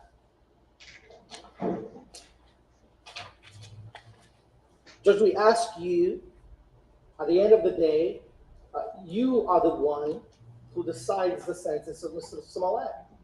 But we ask you to decide it based on the law, not on the time wasted, not on the sprawling investigation. It's not here in our law. It's not accounted for. And there are many things you can do to make this a teaching moment. Here is someone that is a star. He's well known. People like him. After this case, or during this case, I doubt that anymore. But at the time, he has suffered. And we see it every day as a defense team. He has suffered, and it's enough. It's really enough. And I'm not asking you, Jan, I'm not in front of you, and I've appeared in front of you on other cases. I'm not here telling you, Judge Linn, give him a break, let him just walk out and forget about this. I haven't asked for that. I haven't told you to dismiss this case right now in this argument. But I do implore you and I ask you respectfully to focus on the law and to tackle justice with mercy. We've all made mistakes, Judge, in this life, and I'm speaking from your point of view. There was a conviction in this case. But what I will leave you with, he that is without sin among you, let him cast the first stone. Everyone, a lot of people jumping around on social media, crucify him, how dare him. Everyone's made mistakes. And so, Judge, I'll be asking you to follow your precedents and follow, some of the recommendations. A lot of organizations offering to supervise Mr. Smollett. And that's really the way it should be. People are watching this case. Minorities, Black people. I've gotten so many letters. A letter Mr. Allen and I got yesterday from a lady complaining, how is a police officer who shoots a young man 16 times getting out of jail for 3 years, and someone might be suggesting incarceration for Mr. Smollett? That's a letter we got. So people are watching because people think in the Black community that there is a double standard, and there is. But Your Honor has been one of the few people in the United States in terms of dispensing justice that has stuck to the letter of the law and has treated class 4 felonies the way they ought to be treated. And so, Judge, with that, I submit my client to your hands, and I ask you for mercy at this time, and I ask you not to allow a political stoking to influence your decision, which I know you will never.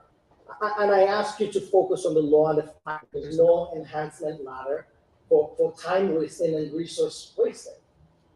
And so, Judge, one more thing I would say, Mr. Webb talked about the restitution. Now, Your Honor has the power to give restitution, and we concede that point at this time. But Judge, what I would remind you is, if Mr. Smollett has to pay that amount or any amount Your Honor deems fit, he's lost nearly everything. He's had a very negative, significant impact on his career and his finances. So I would just ask that if Your Honor is going to give him that restitution order, you give him some time to pay that. And I was shocked Mr. Webb was asking for incarceration, because for a second I wrote out my notes thinking he was going to ask for some sort of suspended jail time, which will in a way be a middle ground. I disagree with it. To say, Judge, maybe you give him a suspended jail time to allow him to pay. If he doesn't pay the fine within 6 months, he gets 6 months in jail. I thought that's what Mr. Webb was going to say, but of course I'm not the prosecution. So Judge, I would ask you respectfully to give Mr. Smollett probation, and in fact, I will be asking for no fines based on the fact that he's been fined before. Thank you, Judge Linn. Thank you for listening to me. Mr. Smollett, you're about to be sentenced in this criminal case. Is there anything at all you'd like to say to anyone? Want a break? Take a break. 5-minute recess.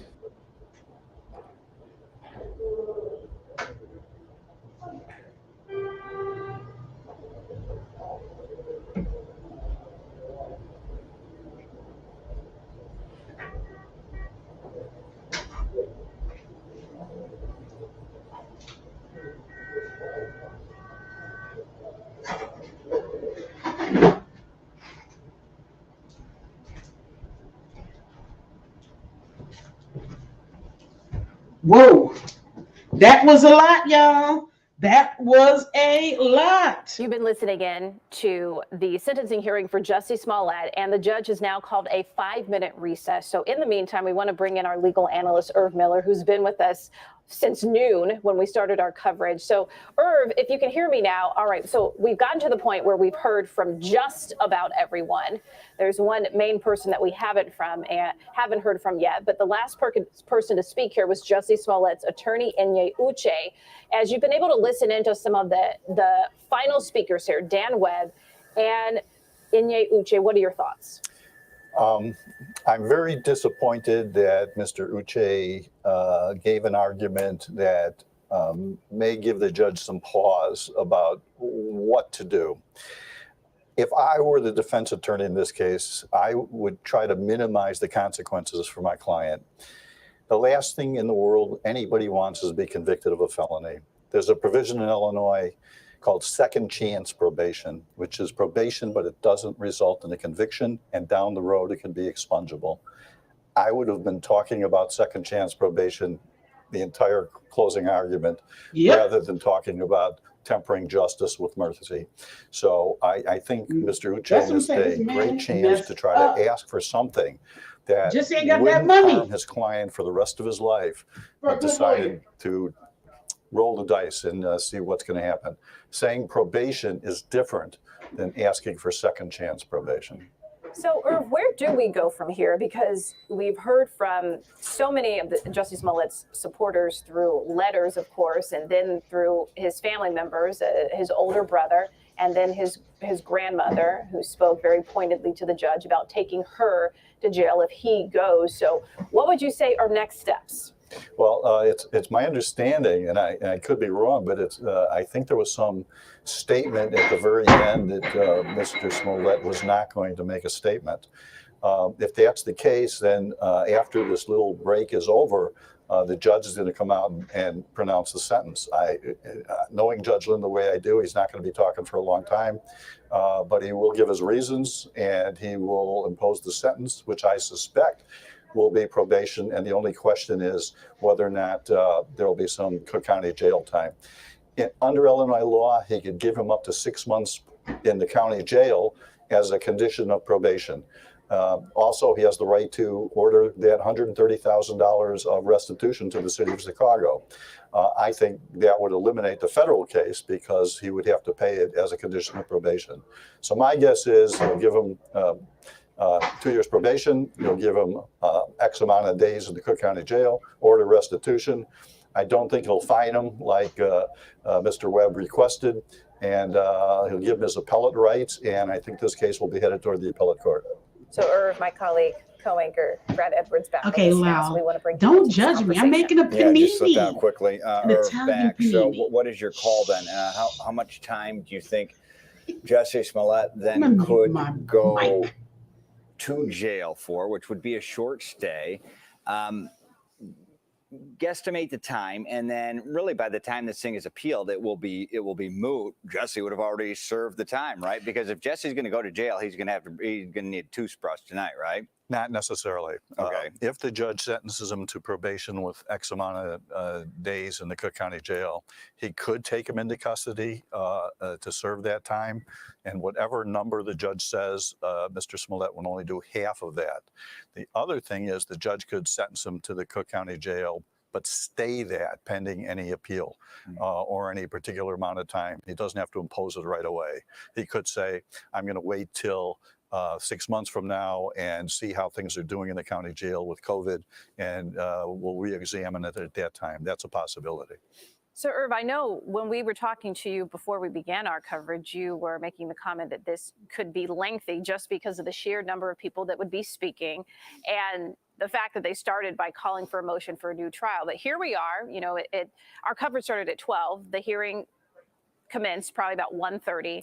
At 5:30, do you feel like this is right on time in terms of how this judge runs his courtroom and all the pieces of this falling into place? Well, I tell you what really took a long period of time, which I didn't factor into my equation, was the judge allowing all these letters to be read in open court.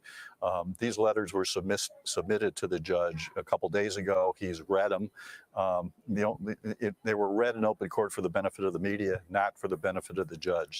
So that took a long period of time. And Erica, you're an attorney. Lawyers like to talk. So. That we do. Mm-hmm. Yes. And we like to write long briefs and continue things through the court of words. system. I will admit that. One word we didn't see today from Camp Smollett was contrition. Absolutely no acknowledgement of what the jury found him guilty of perpetrating. Surprised by that? I am, because, leaving the decision about your freedom to a judge is very important. And they say that first step towards rehabilitation is admitting what you did wrong. And I think Judge Linn was looking for that. And as he's sitting in chambers right now, he's saying, I really wish I would have heard from the defendant, although he won't hold it against him. That's not the proper way to do it. But typically, you just want to hear from the defendant in a case like this if you're weighing freedom versus incarceration. That's a tough call for anybody. And Judge Linn, let me tell you something. He's a good judge. He's a fair judge. He has a conscience. He's going to follow what he thinks is the law, but he's also going to, I think, put a little mercy with punishment, to be honest with you. So I don't think he's going to send him to the penitentiary. That's not even what Webb asked for. But I do think that he may give him a little jail time just because he committed perjury. He lied to the jury. He lied to the judge. And I think there has to be a price for that in the judge's mind. So, Irv, if we look at some of the key witnesses, family members who testified on Jussie's behalf, and I know we've been talking about this earlier, even the body language did not come across as meek or remorseful. There was a lot of finger pointing, while the older brother said he didn't want to dwell on the fact that he was innocent. He still pounded it in and saying that he was. So what do you think should have been done differently if they wanted to get this outcome of no time in jail? Talk about your brother in not the fact that he's guilty or innocent, but to talk about your brother, what a good relationship he had with him, maybe throw in a few episodes of doing things together while they were growing up, or the fact he's so proud of his brother for what he accomplished in, with the entertainment world, that he's, he lost his livelihood. He had a great future ahead of him, and now does not have a great future. And then when his grandmother got up there and she started to blame the media at the beginning of her statement, I'm sure Judge Linn was shaking his head at that point in time. I mean, because Jussie Smollett really used us as the media to get the story out there. I mean, he knew where to hit the third rail. And at that point in time, he hit a story contrived completely out of the park. Never seen anything like it. Irv, I don't think you've probably ever seen anything like it. Just the police resources, so on and so forth. Absolutely, Brad. And the judges arguing with himself right now in chambers as to what to do. It's one of these situations when you have aggravation, you have mitigation. I don't think Uche did his client any favors today by his last remarks to the judge. It's a class 4 felony. It doesn't mean anything. My God, it's a felony. It's not a misdemeanor. The fact that he's challenging the city of Chicago overtime remarks, where the city of Chicago said, we don't even want to get paid for just the regular time of our police officers. We just want to get paid for our overtime. And he challenged the amount of money that the city wants. That at a sentencing hearing, that's not what you want to focus on. You want to focus on your client, the good deeds that he's done, the fact that he's lost his livelihood, the fact that this, will stay on him for potentially the rest of his life if he's potentially given probation today. You got to look at what's important, and I don't think his lawyer did that today. Yeah.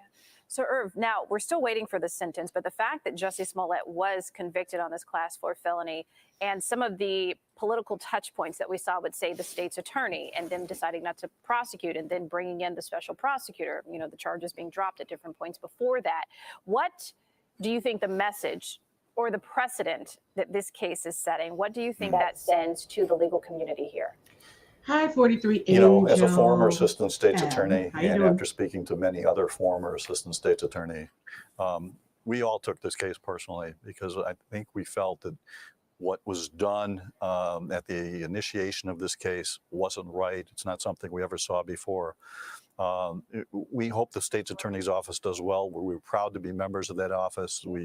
When I was sworn as an assistant state's attorney many years ago, and I had to raise my right hand, and the person who swore me in said, we have one rule in this office, and that is you do the right thing. And I hope that the state's attorney's office gets back to that, because that's what a prosecutor's office should be doing. And that was part of Dan Webb's damning assessment here. Dan Webb, when you're a guy like Dan Webb, you got a CV, a resume that could really choke a shredder. You take a case like this on, as you don't take it on for money. So you take it on for the clout. Your assessment of his not only performance, but logistically, how he handled things. When you look at the report that he put together, showing the flaws in the state's attorney's initial, handling of this case, to what should grade him for us.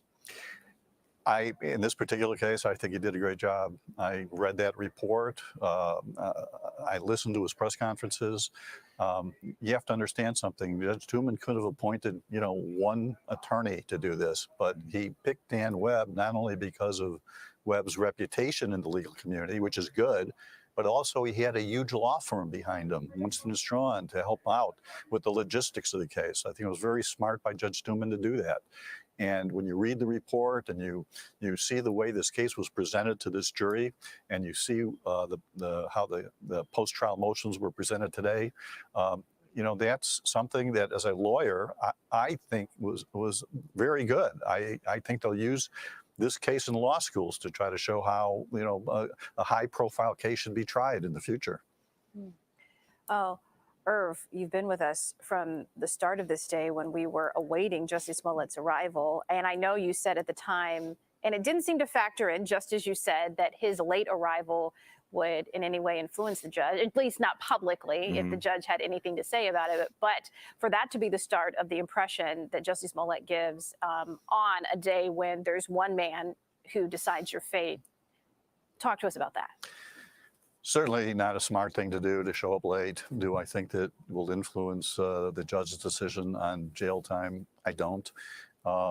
One thing I have to tell you, in the court systems under COVID, nothing runs smoothly. We don't know what excuse he may have had for showing up late. Frankly, if I was Mr. Smollett's attorney, I would have said, I'll meet you in the cafeteria 2 hours before the court appearance so we could talk about the case. And so we'll be there in front of the judge 20 minutes early. That's what I would have done. But I was not Mr. Smollett's attorney.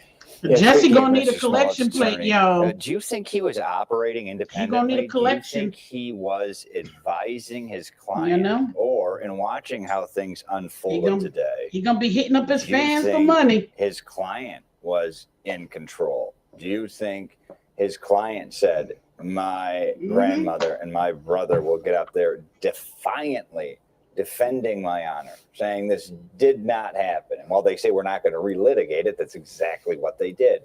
Do you think the counselor was in control, or do you think this was Jussie Smollett controlling the strings? There's no doubt in my mind there was one captain of this ship, and that was not the lawyer. That was Mr. Smollett. I think Eric would agree with me when I say that, you're a lawyer. You can only advise your client. You tell your client, well, there's door number 1, door number 2, door number 3. I recommend door number 3. But if the client takes door number 1 or 2, that's the client's decision. But it's the lawyer's obligation to give their best legal advice to the client.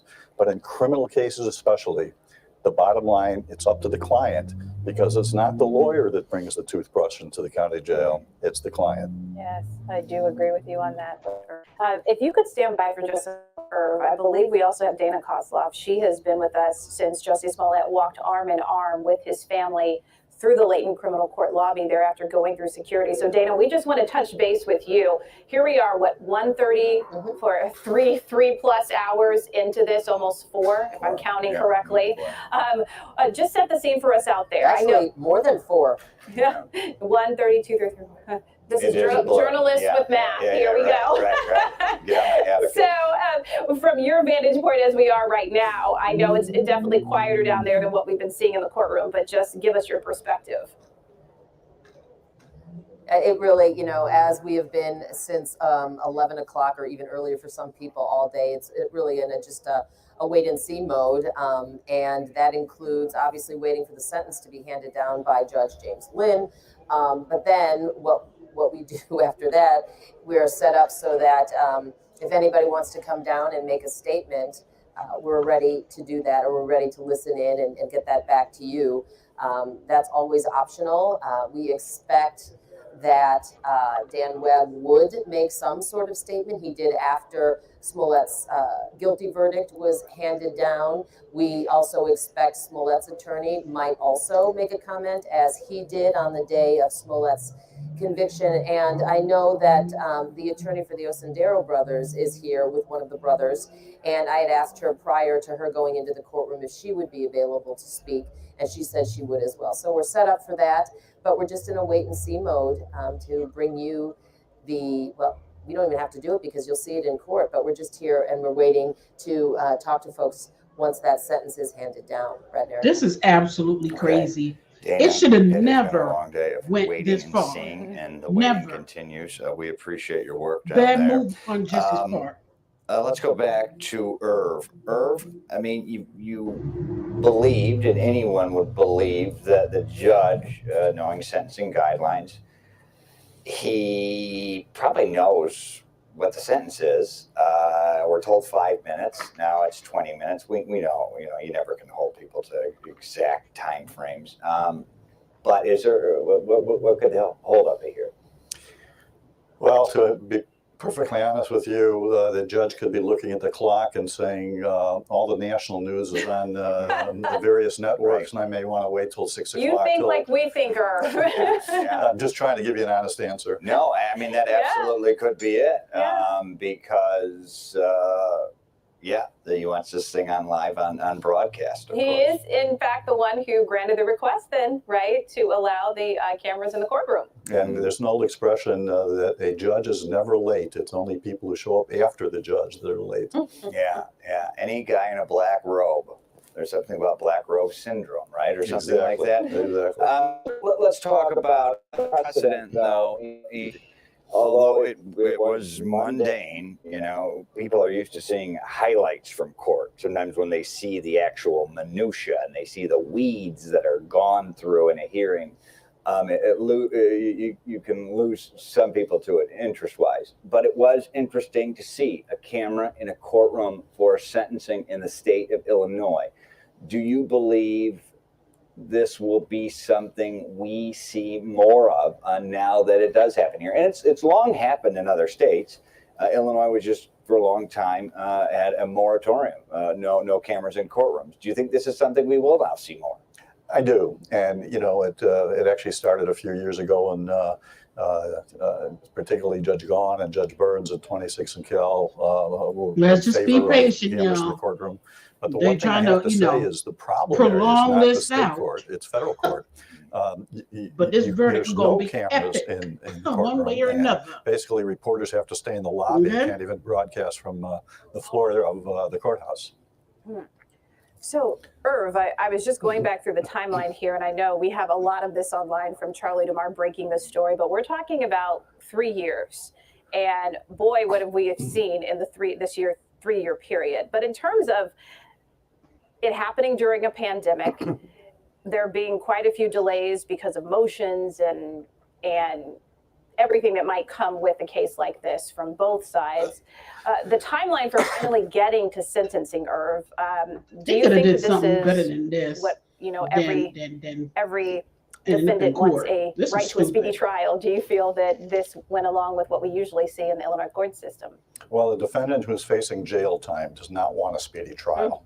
A defendant who's looking at either an acquittal or probation, they're more in favor of a speedy trial.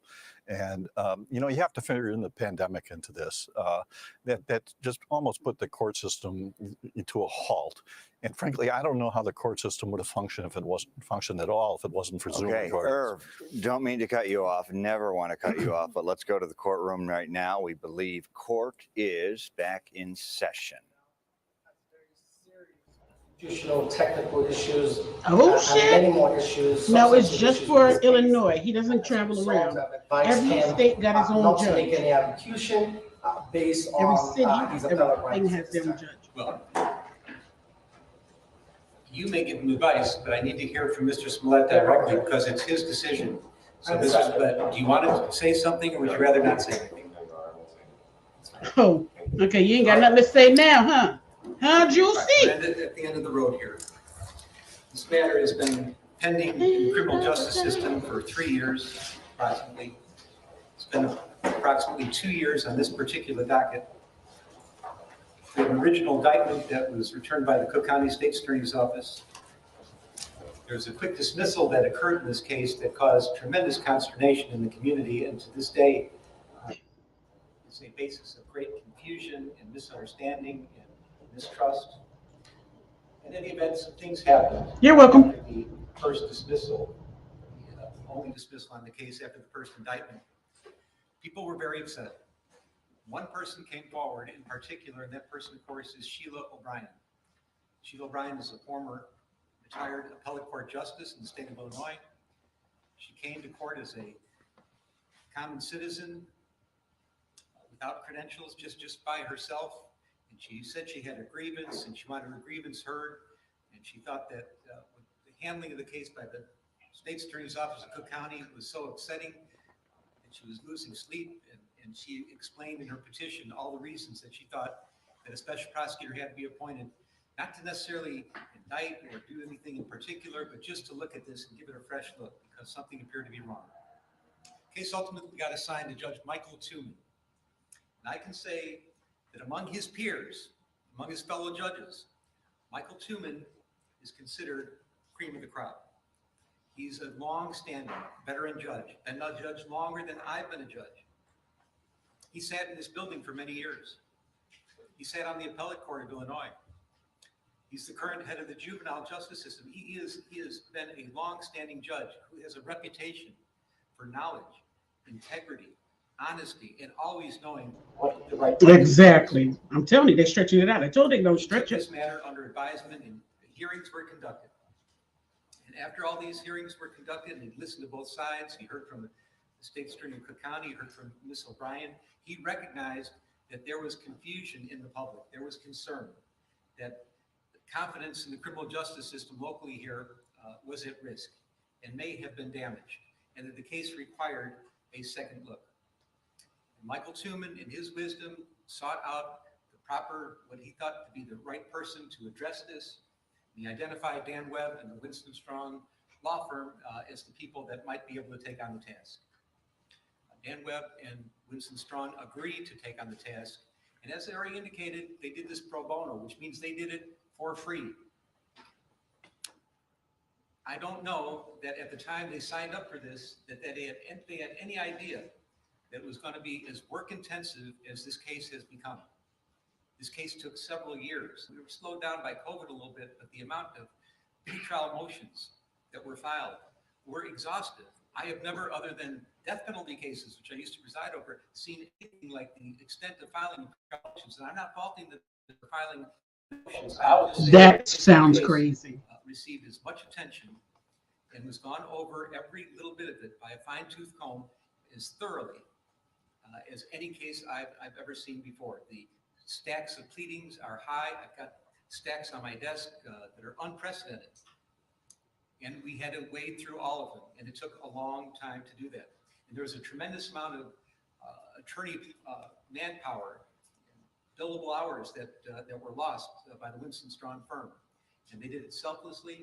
They did it because they thought they needed to do the right thing. All I can say is, a member of the jury, thank you, because that was very, very, and I have no idea what the like for real are. And I can only imagine, but I think it is huge and truly significant. In the event, what happened here is that after Mr. Webb in the case, they had several assignments, one of which was to look into the conduct of the state's attorney's office, and they returned a report to Judge Tuman about that, their findings about that, another about the Chicago Police Department and their handling the case. They did that. But what's relevant here, of course, is that they went to another grand jury and they returned a second indictment. And the second indictment, ultimately by random, got assigned to this particular court. And we came here. We've been here for a couple of years now. Well, the pretrial motions have been resolved. A trial by jury was held. The defendant was found guilty of 5 of 6 counts of felony disorderly conduct, class 4 offenses. Our post-trial motions have now been resolved. The pre-sentence investigation. You're watching the CBS 2 News at 6 with our special coverage of the Smollett sentencing. Let's listen in to the judge. That sentencing. Let me talk first about the sentencing range, because I think there may be some misunderstanding, at least how the court assesses the sentencing range. This is a class 4 felony. This is the lowest class felony in the state of Illinois. I will note that legislatures throughout the country, in Illinois in particular, have constantly cut into judicial discretion and forced us to have mandatory sentencings under different circumstances. We have to do this and we have to do that, and try to have some kind of cookie cutter justice. But that does not exist in this case for me.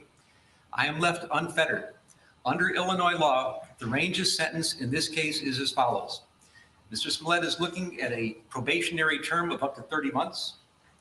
He can receive time in the county jail as a condition of probation of up to 180 days. He can be ordered to perform community service, ordered to participate in behavioral classes, ordered to pay restitution, ordered to pay a fine. He's also subject to a penitentiary sentence of what I find to be 1 to 3 years. Now there's talk about, well, what about 5 counts? Shouldn't he be at least eligible for a 15-year sentence? There are ways to analyze Illinois law and say that in a case where there are 5 counts, that consecutive sentences might be required or might be at least considered. I don't believe that I could ever make the findings that are necessary in Illinois law, and I'm not going to have a long dissertation about it, but I don't think those findings would apply. I don't think Illinois law, for the facts I have before me, would allow for consecutive sentences. So as far as I'm concerned, the penitentiary sentence, should there be one, would be 1 to 3 years. I'm mindful that there's acute public interest in this case. We have television cameras. They want to be here, and they are here. People are watching. People seem to care passionately for varieties of reasons about this case, and the reasons are many. And let me be clear that the sentence that I put down today and render down to Mr. Smollett is not in any way, shape, or form to assuage any public sentiment in any form at all. I'm listening to things that were brought to me in court today, people that have participated in the aggravation and mitigation portions of the presentation today, but this is not for the public. The sentence that's going to be rendered today is going to be strictly for Mr. Smollett. It's going to be fashioned for him. And when a judge sentences somebody, and I've been doing this for quite a while now, you have to look at both the crime that was committed and the person that committed it. How did the person get here? Who is this person? What is the crime? You put them together, you look at the sentencing range, and you try to find something that is just and fits and makes sense. He said fashioned for him. Interesting. And that's what we're going to do. See. Let me tell you, Mr. Smollett, I know that there is nothing that I will do here today that can come close to the damage you've already done to your own life. You've turned your life upside down by your misconduct and shenanigans. You've destroyed your life as you knew it. Damn, he going in. That any sentencing judge could do to you that can compare to the damage you've already caused yourself. So who is Jussie Smollett? And make it sound like you don't believe he's How out innocent. of all people in the world did you get to be here, sitting in the courtroom in Chicago at a sentencing hearing, convicted of faking, hoaxing, racial and homophobic hate crimes? How in the world did this happen? Well, there are ironies in this case, and the ironies are many and they are profound. And I'm talking about the testimony I heard under oath from Mr. Smollett, corroborated in large part by the pre-sentence investigation. Mr. Smollett chose to take the witness stand, which of course is his right. He took an oath and he got on the witness stand, and the first thing he did was to introduce himself to the jury. He wanted the jury to know who he was, where he came from, what he was about. And I heard it on the witness stand. I heard it corroborated today by the witnesses that came and testified on his behalf.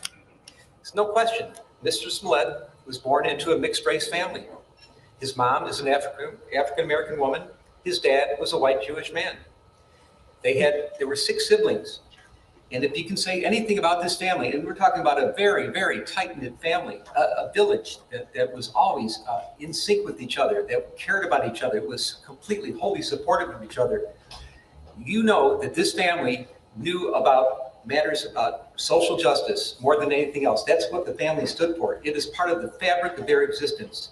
I know that Jussie Smollett grew up knowing to be sensitive to matters about racial discrimination, any kind of discrimination, any kind of social injustice. And he's Matter of gay. fact, I'm learning more about it as we're going on in the letters I've been receiving and the testimony I've heard today. He's been doing this all his life. He doesn't just talk the talk, he's walking the walk. He's out there, he's advocating.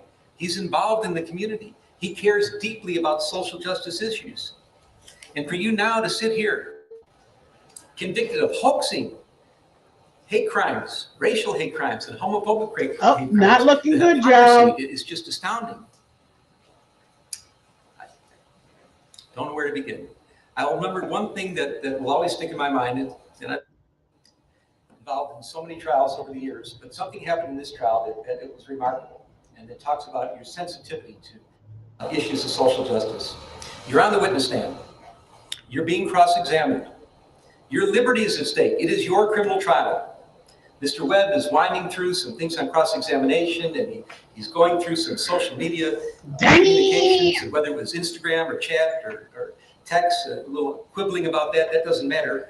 But Mr. Webb found a line that he wanted to confront you with. He said, "Didn't you say," and he used a word starting with the letter N, "meet me at this place at this time," and I'm paraphrasing.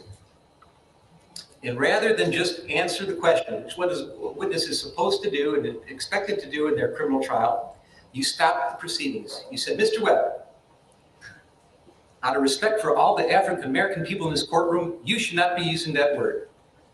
And I was amazed, but it showed, and I'm not talking about the parrying and the gamesmanship that may go on between the prosecutor and the witness on the stand. That's not why I'm telling this, recalling this event. But what I'm talking about is how sensitive you were to any kind of slight, that anybody, if the wrong words come out of somebody else's mouth, you're going to get up and speak up and complain about it and make sure that they know that they're not behaving the way you're supposed to behave. So you know better than anybody else that these are serious matters. They're serious to you. They're clearly serious to you and as your whole family. And for you to be here now, convicted of these hate crimes, it's just astonishing. Thinking hate crimes. So why does That judge think he guilty, man? That's a good question. I think that's the question on everybody's mind. There's some conjecture you did it for the money. Frankly, I do not believe that you did it for the money. You were making, the evidence showed, close to $2 million a year when this happened. I don't think money motivated you at all. But the only thing I can find is that you really craved the attention and you wanted to get the attention and you were so invested in issues of social justice and you knew that this was a sore spot for everybody in this country. You knew this was a country that was slowly trying to heal past injustices and current injustices and trying to make a better future for each other. And it was a hard road. And you took some scabs off some healing wounds and you ripped them apart for one reason. You wanted to make yourself more famous. And for a while it worked. Everybody was talking about you. The lights are on you. You were actually throwing a national pity party for yourself. And why would you do such a thing?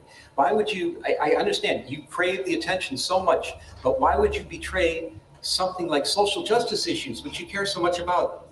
The only thing I could conclude is that, and I acknowledge there are wonderful sides to you. They're very giving and charitable and loving sides to you, but you have another side of you that is profoundly arrogant and selfish and narcissistic. That's the only thing that can be concluded. The bad side of you. And he's right. He's telling the truth. All these events. He's telling the truth. Let me talk about hate crimes for a minute. He's telling the truth.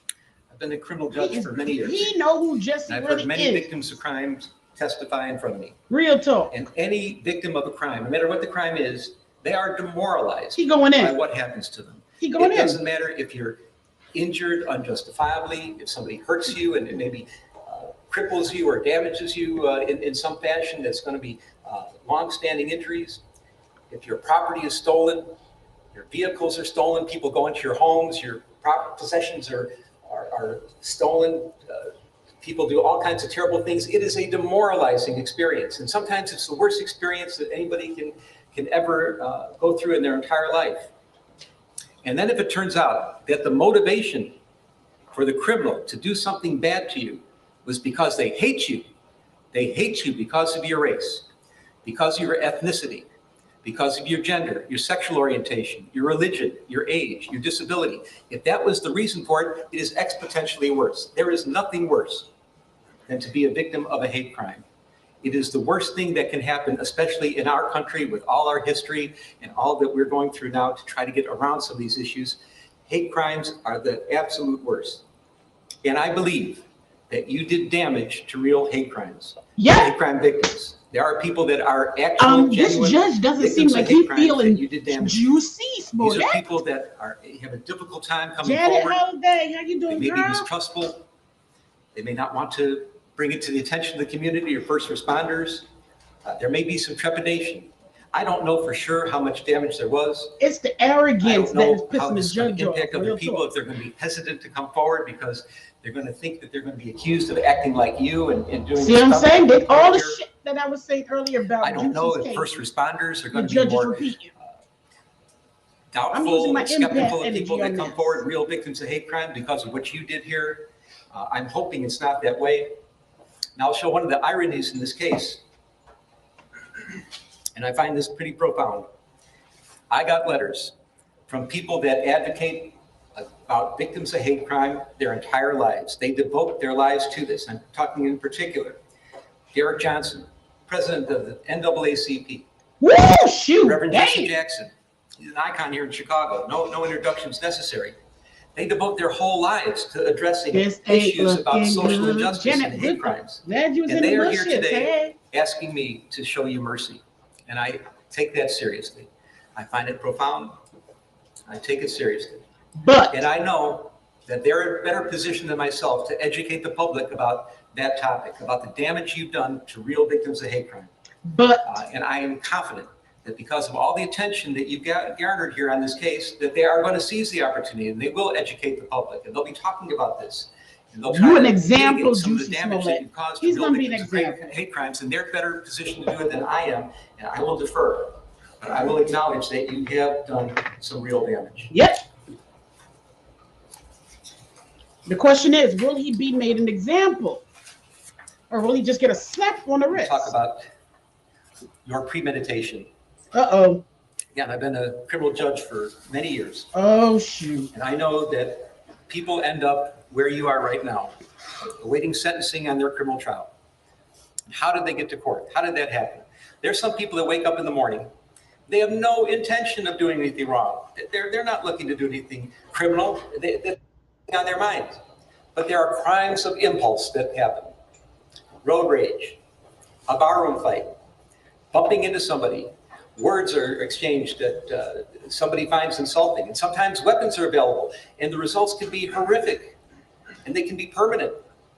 And people are sitting here and they're wondering themselves, how did I get here? I wasn't looking for trouble. But trouble just seemed to find them in crimes and impulse. And when I'm saying that I have to put the person and the crime together and try to mix them and understand who it is that committed this crime within the sentencing range, and that's part of my job to do, I consider how the person got here. So, but this is not a crime of impulse.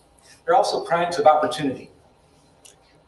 Walking down the street and somebody they left the keys in the car with the motor running. And they take the car. Or they're in the department store and they see someone put the credit card on this side and they go to adjust their baggage on the other side and grab the credit card. Those are crimes of opportunity. They didn't wake up thinking they're going to commit a crime, but something just But the judge knows tempting he to them. did They this use for very clout. good judgment, and then they get in trouble. They get caught, and here they are. But then there are crimes of premeditation. Yep. Mr. Smollett, that's what you are all about here. Premeditation.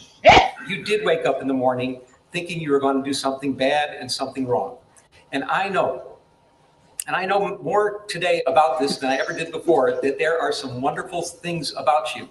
And I know how people, they cherish you and they cherish your relationships and they cherish the good works that you've done.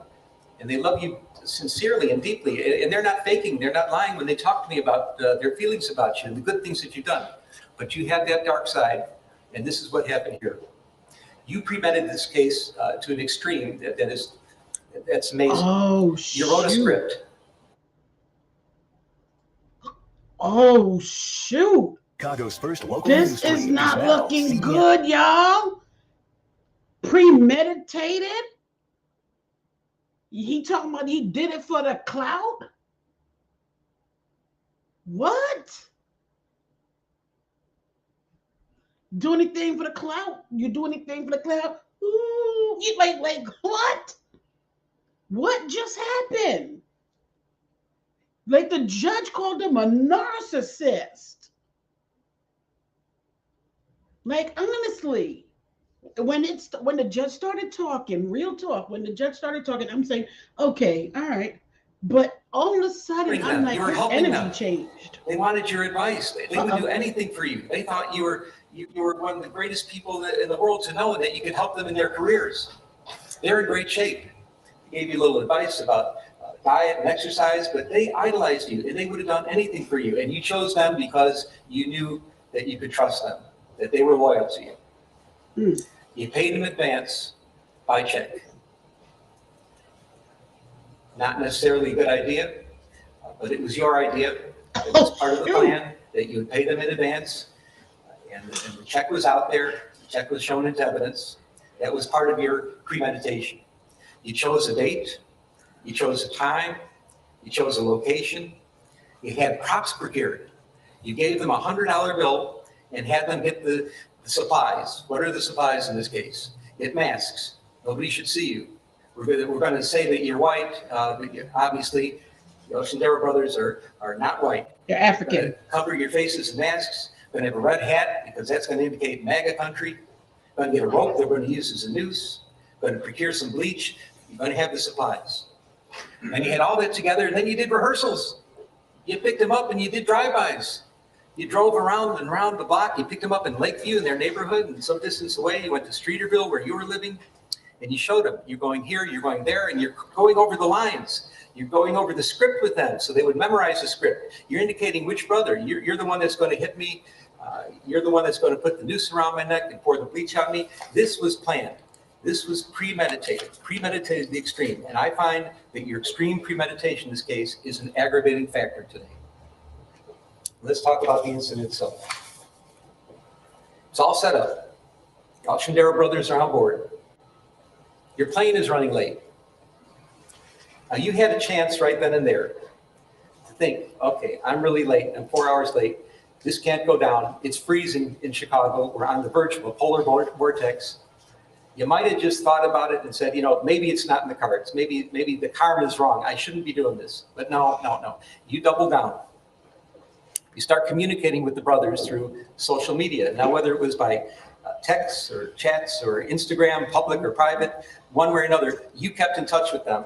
And there was some quibbling about the specifics about how you kept in touch with them, but they knew what time you were coming in. And now the time is pushed back to 2 o'clock in the morning. This is not looking good. In the freezing cold weather. What is he doing? It's double digits below zero at 2 o'clock in the morning. You have to have a reason to be out on the street. And the reason you chose is you come up with a story that you needed to get some eggs at Walgreens at 2 o'clock in the morning. If not that, you're going to go to Subway and get a sandwich and a salad and get something to eat at 2 o'clock in the morning in the freezing cold. You did one more thing. You got the Oceandera brothers. Now they're on board with you. You're using them as your patsies. You have your friend, you get your friend Brandon on the phone, and here's a man, professional man that's trying to help you in your career. You're not sure what town he's in, if he's in Australia or not, but you get him on the phone, and he's going to be your patsy also, because he's going to listen and be around on the phone to hear that you're being attacked by somebody. Now, he doesn't know what's going on, that it's really not an attack, but he's going to be able to corroborate your story. So you're getting that together. You got Brandon on the phone, you're out on the street ostensibly to get some Subway, you get some Subway, and you're walking to where this is supposed to take place. Now, the Oceandera brothers, they're getting ready too. And they're doing this because you wanted them to do it on the sneak. No cell phones involved. Make sure nobody sees you get there. And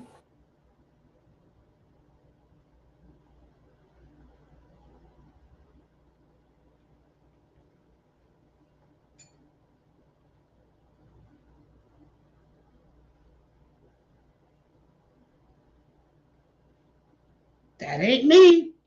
That's them.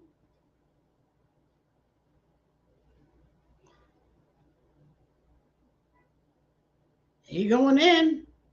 Let's see if he'll come back through. If it don't, I'ma switch this live out.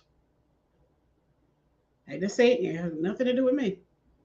I'm about to switch the live out. Hold on, give me a second.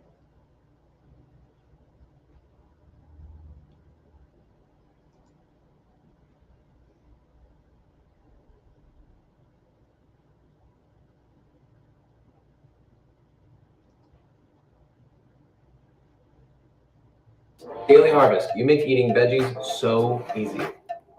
Take a little smell. Just wow. Yes, I'm eating so many fruits and vegetables. Well, that's good for without your even dumb trying. ass. Eat We them got fruits sweet and veggies. potato. Eat the cake, anime. No, it's not on. There's no volume. Okay, so if it ain't no volume, no volume.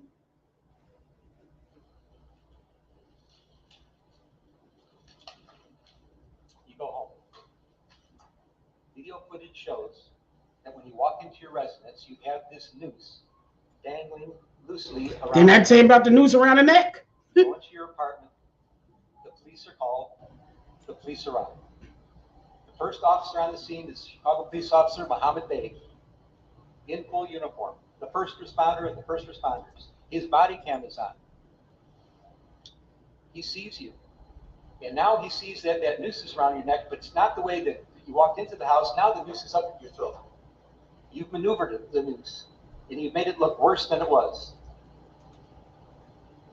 This is part of your plan. Officer Bey asks a simple question: what happened? And then you start to lie. And you haven't stopped lying ever since. You've been lying and lying and lying about this case, and that's why you're here today. You want to fake the incident on the street, try to get some attention at work, try to have somebody else feel sorry for you. That would never have got you here. Liar, liar, pants on You fire. lied to the police, and you caused all kinds of consternation. You caused a major investigation to take place, which got many people involved and caused great stress throughout the city, and throughout the entire community here, and that's the problem. That's why you're here now. Those are the crimes you're convicted of, not the shenanigans out there. Who? Did I just do that?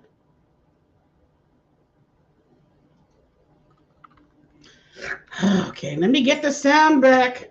This shit is like, what the? Everything that can go wrong is going wrong. But you know what? At the end of the day, homeboy is milking this shit out. Okay? Come on now. You could have been gave the damn case.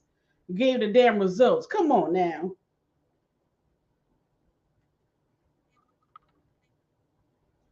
Yeah, come on.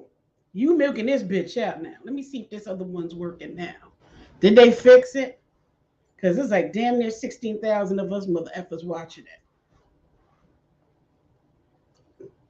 Nope, the volume did not go back. Okay, so this is something that's really, okay, causing some problems here. All right, my bad. You're doing great. All right, we back in business. Here we go. Let me just pull it up. Hold up. Wait a minute. Let me put something in it. Let me stop.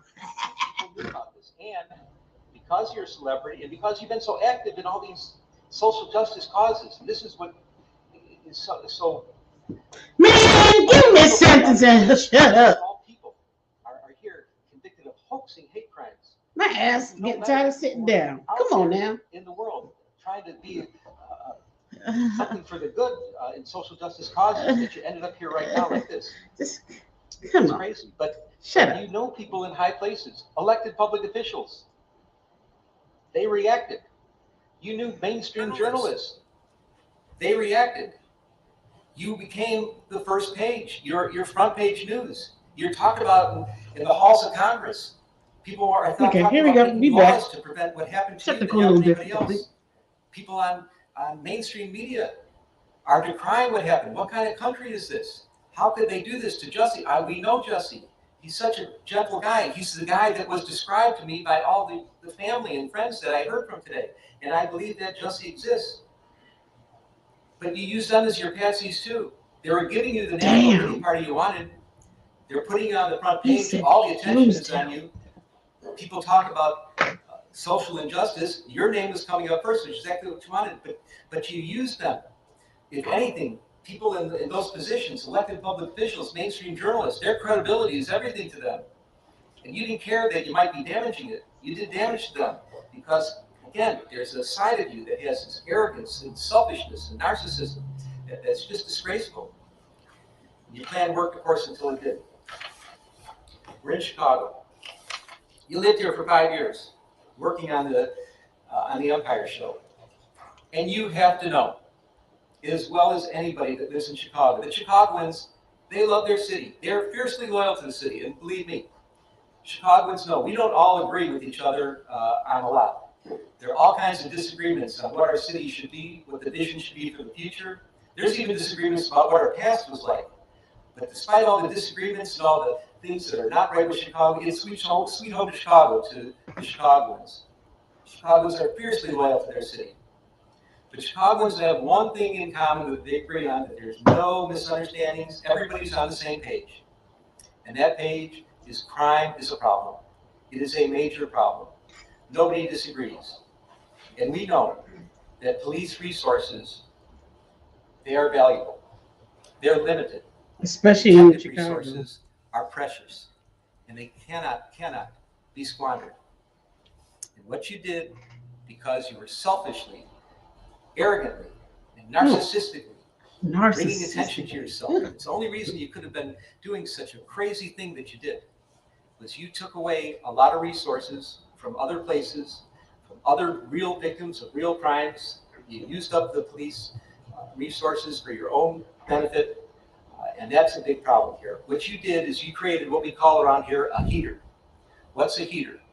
A heater is a case that when it's reported to the public conscience is shocked to such an extreme that the public is demanding that the police solve this crime here, right now, right here, right now. Everything else has to take second place. Yep. The heater has to be addressed. And you created a heater. And he ain't Boy, sorry did they for it. Put out an investigation. He's not sorry know for it. He was in the court I've been laughing. listening to Chicago police officers Not good. about police investigations for many years. It's certainly not a perfect police department. It's perhaps unfairly maligned in some respects as well. I'll match the homicide detectives here against any in the country for their competence and thoroughness. Not a question about that. But what they did in this case is extraordinary. I have never seen, even in some murder cases, the amount of police work that went into this investigation. You did exactly what you didn't want to happen.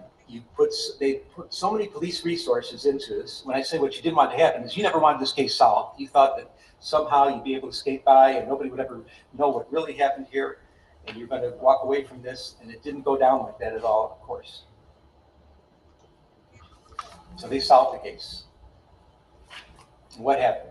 Turns out that you're not a victim of a hate crime. You're not a victim of a racial hate crime. You're not a victim of homophobic hate crime. You're just a charlatan pretending to be a victim of a hate crime. And that's shameful, especially from the family you got brought up with your family values. It's so sad. The damage you've done to yourself is way beyond anything else that can happen to you from me or any other judge that would be sentencing you in this criminal case. You are now a permanently convicted felon.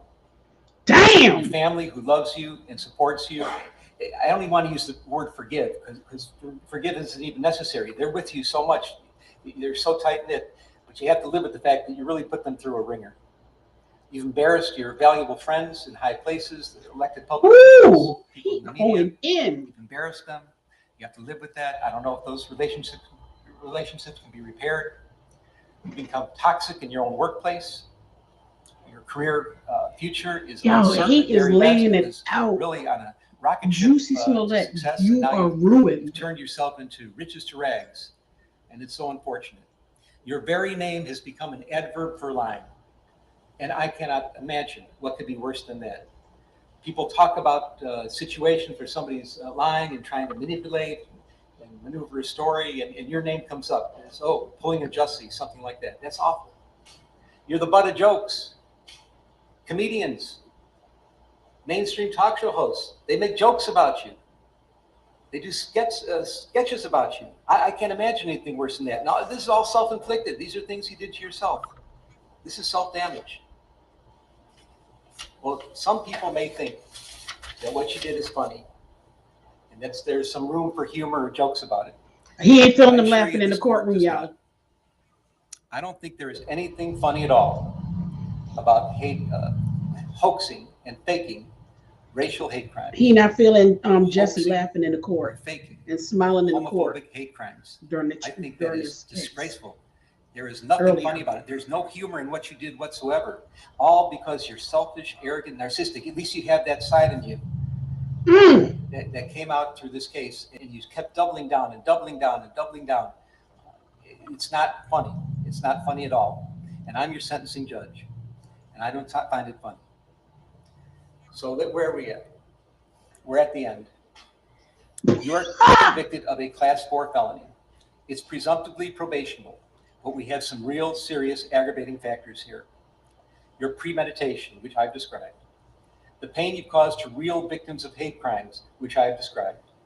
The damage you've done to the city of Chicago, I've heard. It's been talked about. I'm mindful of the city's request for restitution. They want their money. If I'm going to fashion that, consider that request, I have to fashion the sentence Locked accordingly. up, won't let me out. Whoa. And above all, the capper of all cappers, your performance on the witness stand. This could only be described as pure perjury. You got on the witness stand, you didn't have to, you did, you certainly had And a you right to, lied. but you committed hour upon hour upon hour of Lies. pure perjury. And I find all those to be ample factors. If this court were to decide that the things you did, that any kind of probationary sentence would deprecate the seriousness of the offense and you need to go to the penitentiary, the record is clear and it would support it. Woo! Jeez. Looking at everything in its totality. And I agree. It was told to me today. You can't judge everybody by one bad thing they've done in their life. I know But this that's is the only bad major. thing, but it's the only bad thing that I'm concerned about now. I knew it. And that you do have quite a record of real community service and quite a record of attaching with people. There is a lot of mitigation in this case as well. And I'm mindful of the pleas of mercy, particularly from people that are in the arena of dealing with social justice issues, that are fighting, seriously fighting, not playing around, not doing games like you were doing, but seriously fighting for matters involving hate crimes of all sorts. And they're asking you for mercy as well. So I'm trying to consider who you are as a person, how you got here, how somehow you strayed away from your family values. He's trying to get over the Let that fact dark, that the man's a narcissistic, narcissist selfish, and and a arrogant side liar. come out. We'll talk. And you persisted with it for years on this case. I'm fashioning the following sentence, and here's your sentence. I'm sentencing you to 30 months felony probation, and the probation is going to be to this court. You're going to be allowed to travel wherever you want. You do not have to live in the state of Illinois. You can report by phone. I know that if you're going to try to make a living and do some of the things you do, you may have to go to other places, New York and Los Angeles. You can do those things. You will pay restitution to the city of Chicago in the amount of $120,106. You are fined $25,000, which is the maximum fine. And you will spend the first 150 days of your sentence in the Cook County Jail. And that will start today, right here, right now. Did you see me put up the jail bars? Did you not get the hint I was trying to give you? Right to appeal Look, findings and rulings of the I was court. trying to give you the hint, y'all. Modified. To do those things, you need to file a notice of appeal Okay. within 30 days. You may also file a motion to modify your sentence, which would have to be filed in writing within 30 days. He's still going Those away. Filings are waived for purposes of appeal. You cannot afford lawyers or transcripts. They would be provided free of charge. Do you have any questions? Can I get my freedom? No, I would just like to say to Your Honor that I am not suicidal. That's what I would like to say. Okay. I am not suicidal. Okay. I am not suicidal. No, he was cuckoo for Cocoa Puffs. I am not suicidal. You cuckoo. If I did this, then it means that I stuck my fist in the fears of Black Americans in this country for over 400 years and the fears of the LGBT. Oh no, he's nuts. He's going nuts. He's going nuts. But I did not do this, and I am not suicidal. And if anything happens to me when I go in there, I did not do it to myself, and you must all know that. See, he making a judge. The judge ain't done. The judge could change what he's, the decision. Look at the lawyer next to him. The lawyer's just like laughing, like in his head, like, Juicy, sit down. Are there any post-sentencing motions you care to present right now? Yes, Judge. Yes, Ms. Bill. The defense would wish to present a motion to reconsider sentence. Told you. Should have shut his mouth. It is timely filed. Thank you, Judge. And let me say, I've obviously considered the sentence at great length. And it is timely filed, so it's preserved for purposes of appeal. Motion to reconsider sentence is respectfully denied. And is there another, one second, Randy. Anything else? Just a second. Is there going to be a notice of appeal filed? Yes, we filed a notice of appeal. We're going to be emailing to the clerk right now. To the office. You're doing it in standard, and are you going to be handling the appeal? Judge, as of now, yes. Well, you have to commit to handling the appeal. Yes. To the appellate court. All right, notice of appeal may be filed. Charlotte, and now I need the prosecutors to work with Charlotte, the probation officer, to work out probation specifications with the conditions I just explained.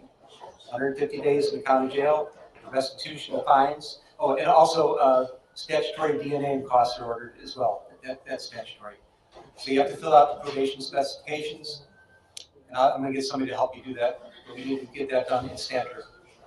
Anything else today? Yes. In light of the notice of appeal, we would ask that you suspend the jail sentence in light of the what? filing of the notice of appeal. If I do what? Suspend the jail sentence in light of the notice of filing of appeal.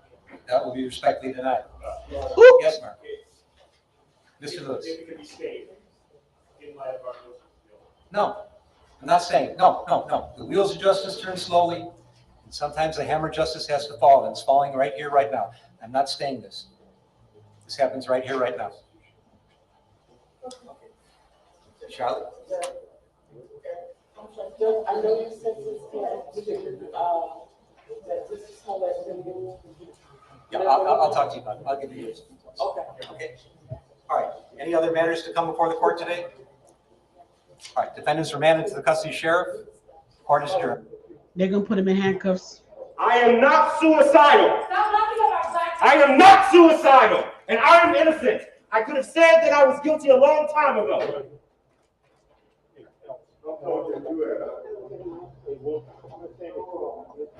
He lucky that judge don't tell him to come back and change his sentence.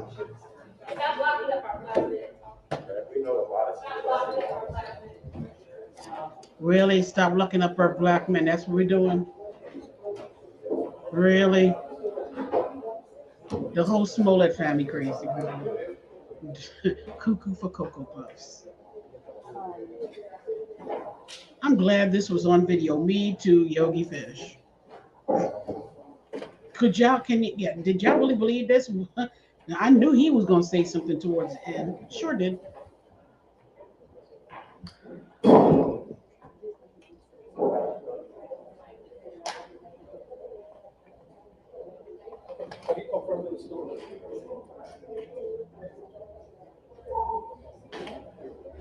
Oh man, y'all should see it. It has ended on my TV.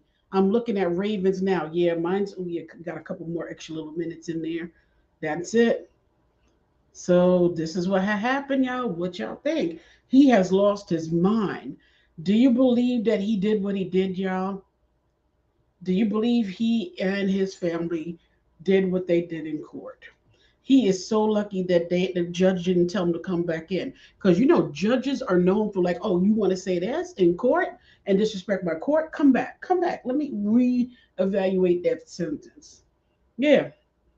He lost his ever-loving ish. Why was he bringing up suicide? Nobody about how this was just completely opposite of what Jussie Smollett had been doing with the rest of his life. However, the judge said, this is what Jussie did to himself. As a result, he gets 150 days in prison. That's 5 months in jail. There's going to be a 30-month probationary period. In addition, being told he has to pay the city $130,000 in addition to a $25,000 fine. So this is not the maximum Jussie Smollett could get. It was between probation and 3 years. So that he is getting any jail time, this is what we heard the special prosecutor ask for in this case, that this case, the outlandish accusation, the outlandish attention, all of the spectacle that this case got, the damage that Smollett did to true victims of hate crime, that this case warranted some type of jail time. Judge Linn agreed with that, giving Jussie Smollett jail time and, of course, going right into custody. Now, with this case, there have been accusations that Jussie Smollett has not been treated like any other person. But in this situation, he was. I'm glad y'all. He got sentenced. He got the jail time. He had a fair trial. All the motions were heard. He gets 5 months in prison, and he is going right into custody, right into Cook County Correction System. We did hear Jussie Smollett with an outburst at the end. This is also very unusual. Typically, if we hear from the accused, we hear from that person during the sentencing hearing at an earlier point before the sentence. So to hear the person not accused, convicted, to hear the person accused with that type of outburst at the end of a trial and the end of a sentencing hearing is very unusual. And of course, there was a lot going on in court. I'll put it that way at the end, because his family has been with him. His family has been passionately standing by him, as we see with so many cases here in Cook County, with anyone who is accused. It's not only the person who's accused who goes through it, but it is their family. The family, of course, we heard much about his family, a family who does so much public good in the community here in Chicago. And honestly, he thought that bringing his Jewish side of the family, bringing up the fact that he is gay and Black, and that he is, from a civil rights family, that would be enough of a card that would give him a pass. No. You did damage. You cost the city of Chicago money. There were other murder cases. There were other cases. There were missing children, missing women, missing, all different cases that had to be put on the side because they gave so much attention to Jussie Smollett's case. And that's where the problem came in, because a lot of the victims went to the station and complained. This is the stuff that y'all don't know. A lot of people's family went to the station, went to different police stations and even the court, complaining that their case, the situation with their family being missing, a murder investigation, all of this stuff was not getting the attention that it was supposed to be getting, because all of the resources went to Jussie Smollett's case. Victims, family, everything were calling for they're in their situation to gain attention and gain the spotlight. And because it didn't gain the attention, and it was so, every time you turned on the Chicago news, all you saw was Jussie Smollett's situation, and it was real victims, real situations happening, and they were not getting attention. So people were calling the station, people were calling the police stations, calling court, calling different agencies on trying to get attention to their situation going on, and they wasn't getting it. And that's one of the major factors that the judge took into account too. Not only that, the police departments did talk to the judge. They did say, how much man hours. You got to keep in mind that the judge, the cops, police stations, all of that, they all are somewhat, they know each other. Okay, so the police departments were very pissed off that they wasted so much damn resources with this case. They did, of course, put in a little word with the judge on how they felt about their situation. He had to factor all of that in, and then watching, keep in mind, Jussie forgot that Jussie's forgot that there's so much video of him practicing before he, before the real, the real, fake role play thing took place, of him putting the rope around his neck. Not only that, the judge watched, him walking into different courtrooms, doing the George Jefferson walk, the arrogant walk, putting up his fist, wearing his sunglasses, walking into the courtroom like he, doing Reservoir Dog, all of that stuff the judge is quite aware of, and people are putting bugs in his ear. So Jussie is very lucky that he didn't get a year in jail. He's very lucky. But that whole outburst that he did and everything, it really shows that he is a loop-de-looped. You know, it's showing cracks in the mental. I don't know about y'all, but y'all chime in. I'm about to end this live in a minute, but y'all chime in real quick and tell me, did him doing that outburst, like this whole case and this whole situation, when you add it all up and put all the pieces out on the table, and you see how the outcome, went down, and you see how we flipped out in the end, leaving the courtroom. What do you think of this man's, mental, and what do you think of this man's, the way he thinks and everything? I think he's a definition of a, I'm saying allegedly, but this is coming off very, not psychotic, but very, very, narcissistic, sociopathic. People think that it's, he has his only emotion is for himself. It's not concerning all the man hours that was wasted or anything. It's all for self. It's very selfish. It's sad. You see in him, it's like you realize this man is the true definition of a narcissistic beast.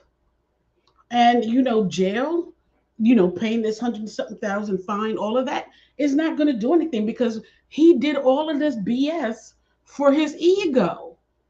That's basically what the judge said. All of this was done for straight up ego. Ego. More money, more attention. Well, now you got attention, Jussie, but it's not in the way that that's going to benefit you in the end, because now you're like, what is it? He's registered as, he got a felony on his record, and it's going to be very hard for him. And after being convicted and sentenced to jail for even 3-5 months, nobody going to want to touch you in Hollywood. It's a wrap. Hello, Miss Redhead. Hope all is well with you. Did himself no favors. People may not employ him. He comes across unstable, not reliable. Yeah, he's not. I agree. We can't forget that it happened far more than it is publicized. Yeah. So y'all, I want to say thank you. It's been 3 hours and 11 minutes that y'all been rocking with me throughout this whole entire thing. And I just got to say thank you for rocking with me and watching this, because this right here was mother effing epic. Woo! I cannot believe it. Watching Jussie flip his mother flipping wig, y'all. On that note, I am out. I got to go. It's dinner time. Y'all enjoy y'all dinner. Everybody who chimed in, say hi to your hubbies. Say, enjoy y'all dinner. And I will catch y'all later. Because this, I got to process what just went down, because honestly, that was too damn much.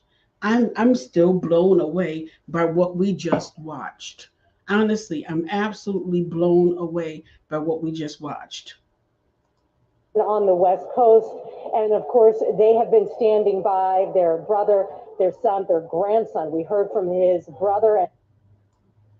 22, we don't shame people like this, all right? No. Wheels of justice.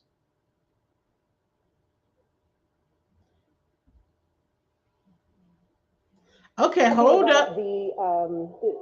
I guess the climate and some of the things that we're just looking around the corner here, because we think that there are some folks who are coming out. So if they are, we do see the Smollett family around the corner right now. And as I mentioned, whatever Jussie Smollett did, his family has gone with him through this process. Did you want to say anything about this? Damn, he walked just like Jussie, don't he? Obviously, I'm disappointed with the outcome. It's emotional in there for me and my family. My brother here, and okay, woman, fucking stop messing with the mic. Obviously, I'm disappointed, very disappointed with the outcome. It was a very emotional moment. My brother was sentenced to 150 days in prison, which, while on its own might not sound like a long sentence to all of you, but if you could listen to the recital of the prosecutor's entire prosecution at the mouth of the duly elected judge, James Linn, all right? I don't understand, and I spoke specifically today to the judge, and I asked for leniency. I did not expect him to be completely lenient and listen, but at the same time, he shamed my brother. He spoke about his arrogance. He doesn't know the struggles my brother is encountering. He doesn't know anything that he's dealing with. He spent all that time shaming him. In 2022, we don't shame people like this. All right? He basically called him a mental case. All right? If you look at that testimony, he basically reiterated, regurgitated all the prosecutors said. There was no independence. This is a duly elected judge in Cook County. He's supposed to be elected by the people, not just a stooge and a rubber stamp for the prosecutors. And I'm very disappointed. Very disappointed. My name is Jojo Smollett. I'm his oldest brother. Are they all nuts? Yeah. I have something I want to say quickly. My name is Jussie Smollett. I'm his older sister. First of all, I want to say my brother is innocent. My brother Jussie is innocent. This should not be a controversial statement because it is the absolute truth. What should be controversial is the entire miscarriage of justice this whole ordeal has been. I pray peace over my brother. I pray the peace of God over my brother and all victims of oppression and hate. I pray that we can do better as a world. They can't have a career in Hollywood. May the God of peace be with you. Shalom. They're done. They're done. And this is all allegedly. My name is Jussie Smollett. I am Jussie's youngest brother. My brother does not deserve this. I watched my brother go from being a complete victim, which he still is. He was attacked, and he is now going to jail for being attacked. I saw my brother get locked up within 2 weeks for being attacked. Do you know how crazy that is? They want to say in that court and say that he's the reason why folks aren't going to report hate crimes. They're the reason why folks aren't going to report hate crimes. Because none of you believed it. None of y'all believed it. We have letters from the NAACP, President Derek Johnson himself. We have letters from Rainbow Push Coalition. We have letters from the Innocence Project, all saying that he should not be in jail. And they put him in jail. That judge chastised him. He chastised my brother. He does not deserve this. He was attacked. Do people never once think, even the folks who are naysayers, do you ever once think, what happens if he's telling the truth? He's telling the truth. Do y'all ever think about how poorly you feel in that situation? He's in jail for 5 months. That is unacceptable. For being attacked. Yes. It is not We are privileged his fault people. We're privileged. that folks are not going to believe survivors anymore. He's a survivor and he has been completely mistreated, and this has to stop. People. We shouldn't have to go through this.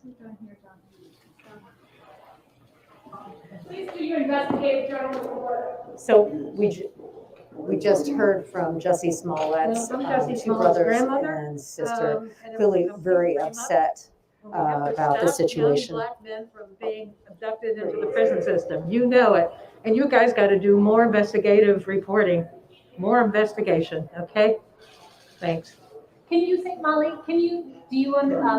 his comments after the sentencing, the reiteration, the repeat that he's not suicidal, are you worried about what's going to happen to him in prison? Why do you think he said that? He just wanted to reassure us. He wanted to reassure us. So that was for you? He's innocent, okay? Like so many in prison that shouldn't be there. Get the white collar guys, okay, who are really making money, who are really corrupt. We've got to do something about saving our democracy here so that we don't get another Putin. Okay, I love you guys, okay? I'm a film person. My name is Nate Phillips, and I would just like to say, until the person who recently occupied the White House, the judge said that Mr. Smollett was accused of lying. Well, guess what? The man that occupied the White House was accused of telling thousands of lies. And as long as he remains free, Jussie should remain free. And power to the people. All right. Get your So ass we away just from the heard from pulpit. Jussie Smollett's brothers, sister, as well as his grandmother. Clearly very emotional and very difficult. And as I was talking about before, Thank you, with Carol, any for case that that comes through information that the they county criminal always courthouse, target people. anyone who I is appreciate convicted of that. something, Thank you. their family goes through it as well. So it is a difficult day for the Smollett family. We heard a lot about the work that they do and continue to do for the community. And we heard about what Jussie Smollett has done for the community. There were over 80 letters that were submitted to the court on Jussie's behalf. Just 80? Jussie Smollett's behalf, asking for That ain't leniency, a lot. asking for no jail time. On the other side of this, which another extraordinary thing about this case that I've never seen before, the city of Chicago weighed in on this sentencing hearing. There was a letter from the city of Chicago's attorney, as well as the superintendent of Chicago Police Department, talking about the serious nature of this hoax and what it cost the city, not just in dollars, certainly did cost in dollars, and I'll talk about that in a minute, but the cost in terms of anyone who is the victim of a hate crime and how they often don't want to come forward, and how after something like this, they might be afraid to come forward because of what happened with this case. And as a result, those who committed other hate crimes would go unpunished. Now to the monetary cost to the city. In this letter, and what we've heard before, there was actually a federal complaint filed. The city claims is $130,000 because there were over 1,000 overtime hours and hundreds of hours of videotape that all of these detectives went through. This was back in December of 2019. And what we heard Judge Linn talk about is the serious nature of this crime, not only to hate crime victims, but all of the crimes and all of the other cases and all of the attention that this case got meant that those detectives were not working on other cases. Judge Linn referred to it as a heater crime. I'm sure people are familiar with that term. So this case got so much attention because it seemed so outrageous that something like this would happen in 2019 in the city of Chicago, someone with a noose around his neck. It got so much attention. There was so much pressure for the Chicago Police Department to do something about this and find the people who perpetrated this crime. So as a result, Judge Linn is talking about the cost at that time to the attention that was given, as well as the monetary cost. So this case, it's taken 3 years to come to a conclusion. The denouement with Jussie Smollett, this popular actor, this talented actor, in jail, in the Cook County Jail this evening, serving 5 months in jail. We are live at the Layton Criminal Courthouse. Leah Hope, ABC 7 Eyewitness News. Back to you. Leah, thank you. And I just want to emphasize here, too, and we've obviously heard the family's point of view on this, insisting that Jussie Smollett is innocent, and Jussie himself saying that he was innocent. In fact, I want to have us play again what Jussie Smollett himself said in the courtroom after this sentence was handed down by Judge James Linn. I would just like to say to Your Honor that I am not suicidal. That's what I would like to say. Okay. I am not suicidal. I'm not. Okay. I am not suicidal. I'm not. I am innocent, and I am not suicidal. If I did this, then it means that I stuck my fist in the fears of Black Americans in this country for over 400 years, and the fears of the LGBTQ community. Your Honor, I respect you, and I respect the jury, but I did not do this, and I am not suicidal. And if anything happens to me when I go in there, I did not do it to myself, and you must all know that. I respect you, Your Honor. I respect your decision. Jail time. I am not suicidal. Okay. Mr. Uche, let me inquire, are there any post-sentencing motions? I stuck my fist in it. He then continued on as he was being led to the Cook County Jail with his fist raised, insisting in his innocence and that he was not suicidal as well, and which was truly extraordinary. There, you see it now. I am not suicidal, and I am innocent. I could have said that I was guilty a long time ago. But I want to just say and underline here too that as it was clear as we listened to all of this, that it is true. It was a chastising statement that the judge was making of Jussie Smollett for more than a half hour, detailing the points of this case, Judy, as we've heard this over 3 years now. But if you had not been a party to that, he essentially went in through the entire case. You can't believe nothing the actors say. Remember, he's an actor. It takes a lot of time to go into the character, actor. what he said, the character of Jussie Smollett, that he comes from a family that truly deeply cares about social justice, and in the judge's words, pointing out the hypocrisy, that the fact that he is now sitting in front of the judge and convicted of staging a hate crime on himself. So I want to go back and make sure we've got the sentencing information here so that you understand it, because there's actually, it's kind of 4 parts here. We've been talking about the 150 days in the Cook County Jail, so 5 months in the Cook County Jail. That certainly is the most serious part, and what the family and what Jussie Smollett is openly saying he did not expect was that there was going to be jail time involved in this. In addition to that, he has 30 months of felony probation. He was also told that he would be able to travel during that time, but this is This is after the Cook County jail time. Then there's the money aspects of this. Restitution to be paid to the city of Chicago. This is the city of Chicago saying our police department spent time here investigating something which they now, through this conviction, are saying was a hoax, and that so Jussie Smollett has to pay $120,106. It's very specific in restitution to the city of Chicago. And then in addition to that, there's a $25,000 fine. And of course, you heard the very emotional reaction from the family just now. We are hoping to get reaction from the special prosecutor in this case as well. And hopefully we can get that to you on our digital newscast that's coming up at 7 o'clock. And of course, a complete wrap up on our news at 10 tonight. It's clear the defense attorney said in court that they do plan an appeal on this. However, you may have heard at the very end there, they were attempting to say, Judge, can you hold off on the sentence involving the jail time while we put this appeal into effect? The judge denied that request and said, no, there's not going to be a stay. We're not going to put this off. The jail time will begin immediately. So that presumably is where Jussie Smollett is heading now to go through the processing to then enter the Cook County Jail for the next 5 months. Well, no, thank you for joining us for really this extended version of Eyewitness News at 6 o'clock. We will have much more coming up on Eyewitness News at 7. That is our digital newscast. You can find it wherever you stream. We'll continue to gather information for you too. And of course, you can join us right here tonight at 10 o'clock on ABC 7. We'll have more on this case and all the news as well. We'll see you then. Look at y'all. Look, the people that live out of the United States, that is what Chicago looks like right now. That's Chicago, what it looks like right now. Beautiful. Okay, let me stop the screen. And yeah. Okay, so Jussie said he going after his empire. I'ma take it because you know what? I'm fisting it. I'm fisting it. Okay, I fist it. Okay. Locked up. See, this is what happened. Okay, do anything for clout.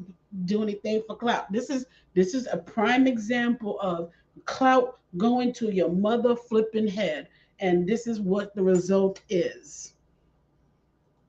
Okay? This is it. This is the result. Just gonna look just like this. I can't, Lord Jesus, please. Jesus, please grab the wheel. County Jail. I hope he is okay in there. Not a great place to hang out for sure. It's okay because you know what? He is going to put the fist in it. He's going to put the fist in it. Okay, because he is not crazy. He gonna put that fist up. Okay, he will be just fine. He gonna treat it like he is playing on Empire. It's just a role. The outburst. Stacy's microphone, 1, 2, 3, 4, 5, 5, 4, 3, 2, 1. Okay, all of a sudden they just started talking again. What? Oh my gosh. I'm glad that I didn't cut this live off. So, we can actually see what the family got to say. And now we realize that, the apple don't fall too far from the tree. It looked like every last one of them Smolletts is, they is flipping cocoa for cuckoo puffs. They are nuts.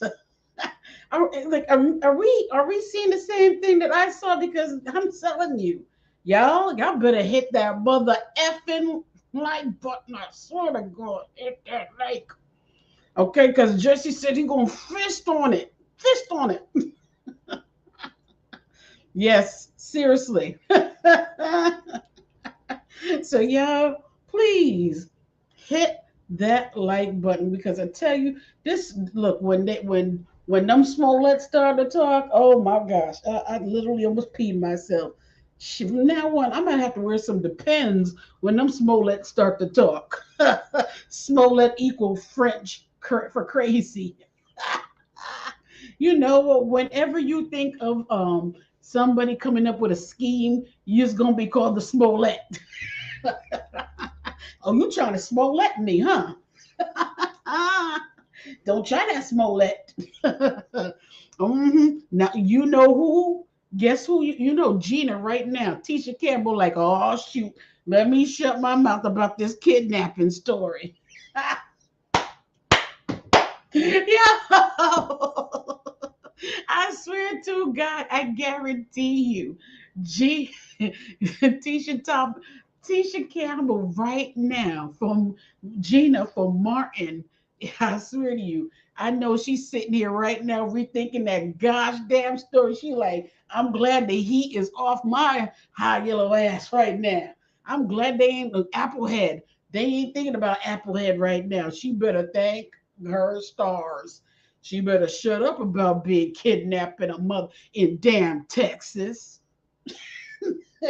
Trying that Smollett-ish.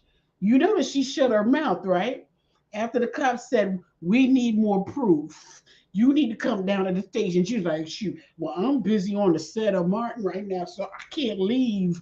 I cannot leave right now and come down there. But if you say you don't see no proof, I guess you didn't see no proof. I'm going to shut my mouth. Because you know this. Have you heard anything from Tisha since? Nope. Once she realized that trial was coming up, she shut her damn mouth now, didn't she? And them cops came out and said, we see nothing on these video cameras. What you talking about? What you talking about, Willis? I can't.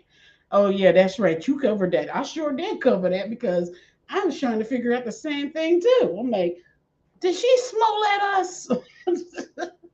And from when I did the cards didn't tell me. And I couldn't. I'm like, look, she Smolletted us, y'all. Real talk.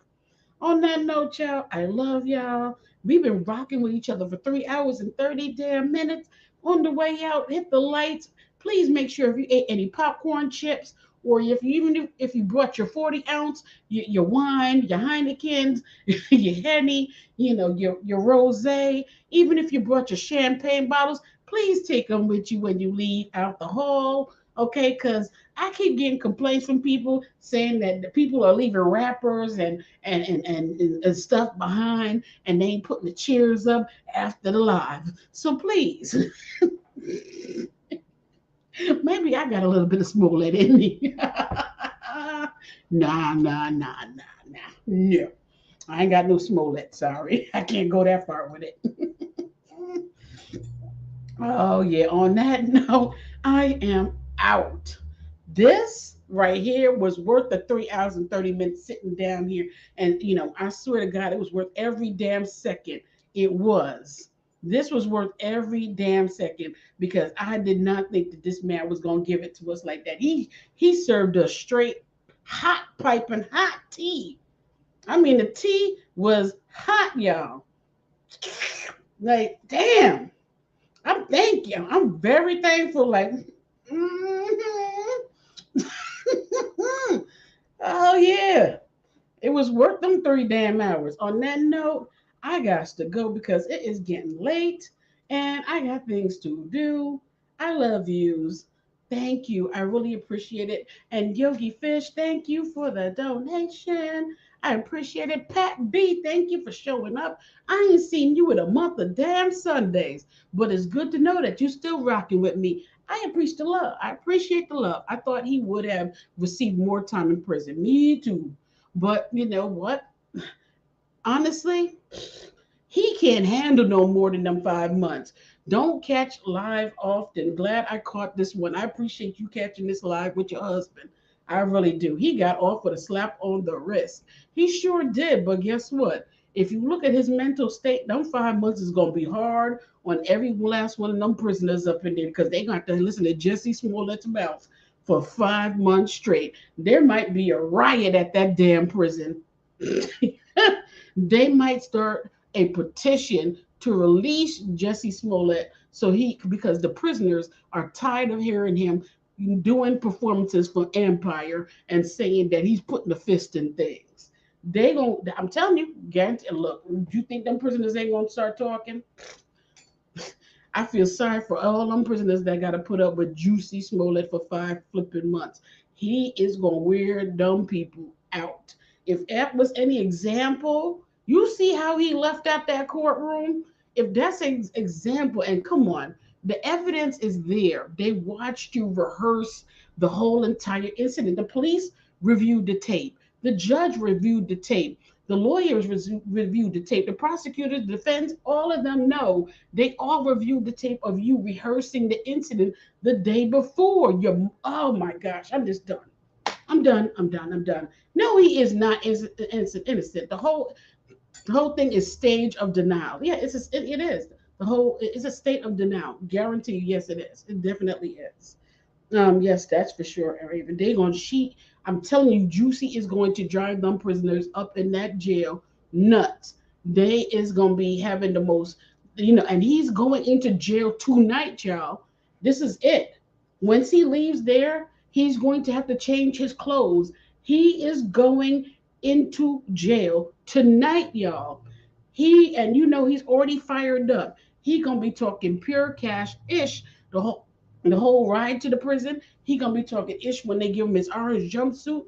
He gonna be talking ish for 5 months straight. I feel for these people. Pat B, you're right, love. Come on, family. Your brother commented a crime. Yep.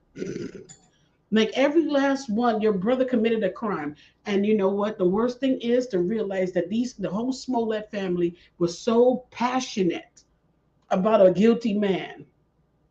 That's the most scariest thing. Their family is scary to me. It's like a cult. That is very scary to see that, that they know that this man is, guilty. They know this man is guilty and they're still riding for him, even though they know he's guilty. Let me tell you, I want no parts of no family like that. Let me tell you that. And honestly, I don't, okay? I want a family that's going to hold me accountable for what I've done. That's the only way you're going to grow. That's the only way you're going to learn in this life, is to be accountable for your actions. And a person that cannot be accountable for their actions and can't own their ish that they do is a dangerous mother effer, and is not somebody you want to be around, because that person could hurt you and then turn around, don't want to claim accountability for it. He gonna act like, what? You bleeded for no reason. I don't know. That's a dangerous man. I want no parts. Real talk. The Nigerian brothers who were his sometimes, who knows what ratted on. Yeah, no, the Nigerian brothers came clean. They came clean. They even submitted the checks, the money that they were paid. They told everything. They told every flipping thing. They told about them practicing before doing the real run. They admitted to every piece of detail. That's his grandmother speaking. Yes, we know. LOL Pat, he duped and manipulated his poor granny. The granny and the family knows that this man is guilty, but they are going to, they're going to say he's innocent. As a family should, the family is sticking by his side, even though they know that man is guilty. They like, look, we're not going to say that he's guilty in public, but behind closed doors, they're like, Jussie messed up this whole effing family. Now, how we going to work in Hollywood? How we all going to get a job in Hollywood now that Jussie Smollett, done ruined everything? His ass guilty, mama. Come on now, mama. He did it. But, I know, baby, but we going to have to, we can't tell that in public because we're trying to get Jussie to come home. So we going to have to act like he ain't it. You know how that go. Come on. This is something that this is a problem in the Black community on the whole. They would just stand by their man, even though they man, I ain't saying all, but some people will stand behind that man, even when the man is in the 100% wrong. On that note, I don't talk until there ain't one piece of, the only little bit of spit is on the top of my roof of my mouth, and I need that to suck down this damn sandwich that I made. On that note, I love you. I got to go. Bye. Ooh, this was too much. Yeah, well, you go ahead and take that empire, okay? He's not being accountable, no remorse, dangerous for sure. Yeah, I'm going after his empire. I'ma take it. I'ma fist it. Well, you do that, Jussie. Good luck, because the judge said you will do anything for clout. That's exactly what the judge said. You will do any mother effing thing for clout. And now look at you, locked up. Won't let me out for 5 months. Don't get mad that the man threw the book at you. Or at least he tried to hand you the book. Look at that. He tried to hand you the book. Oh, boy. I got to go. Love y'all. Ooh, this was too much.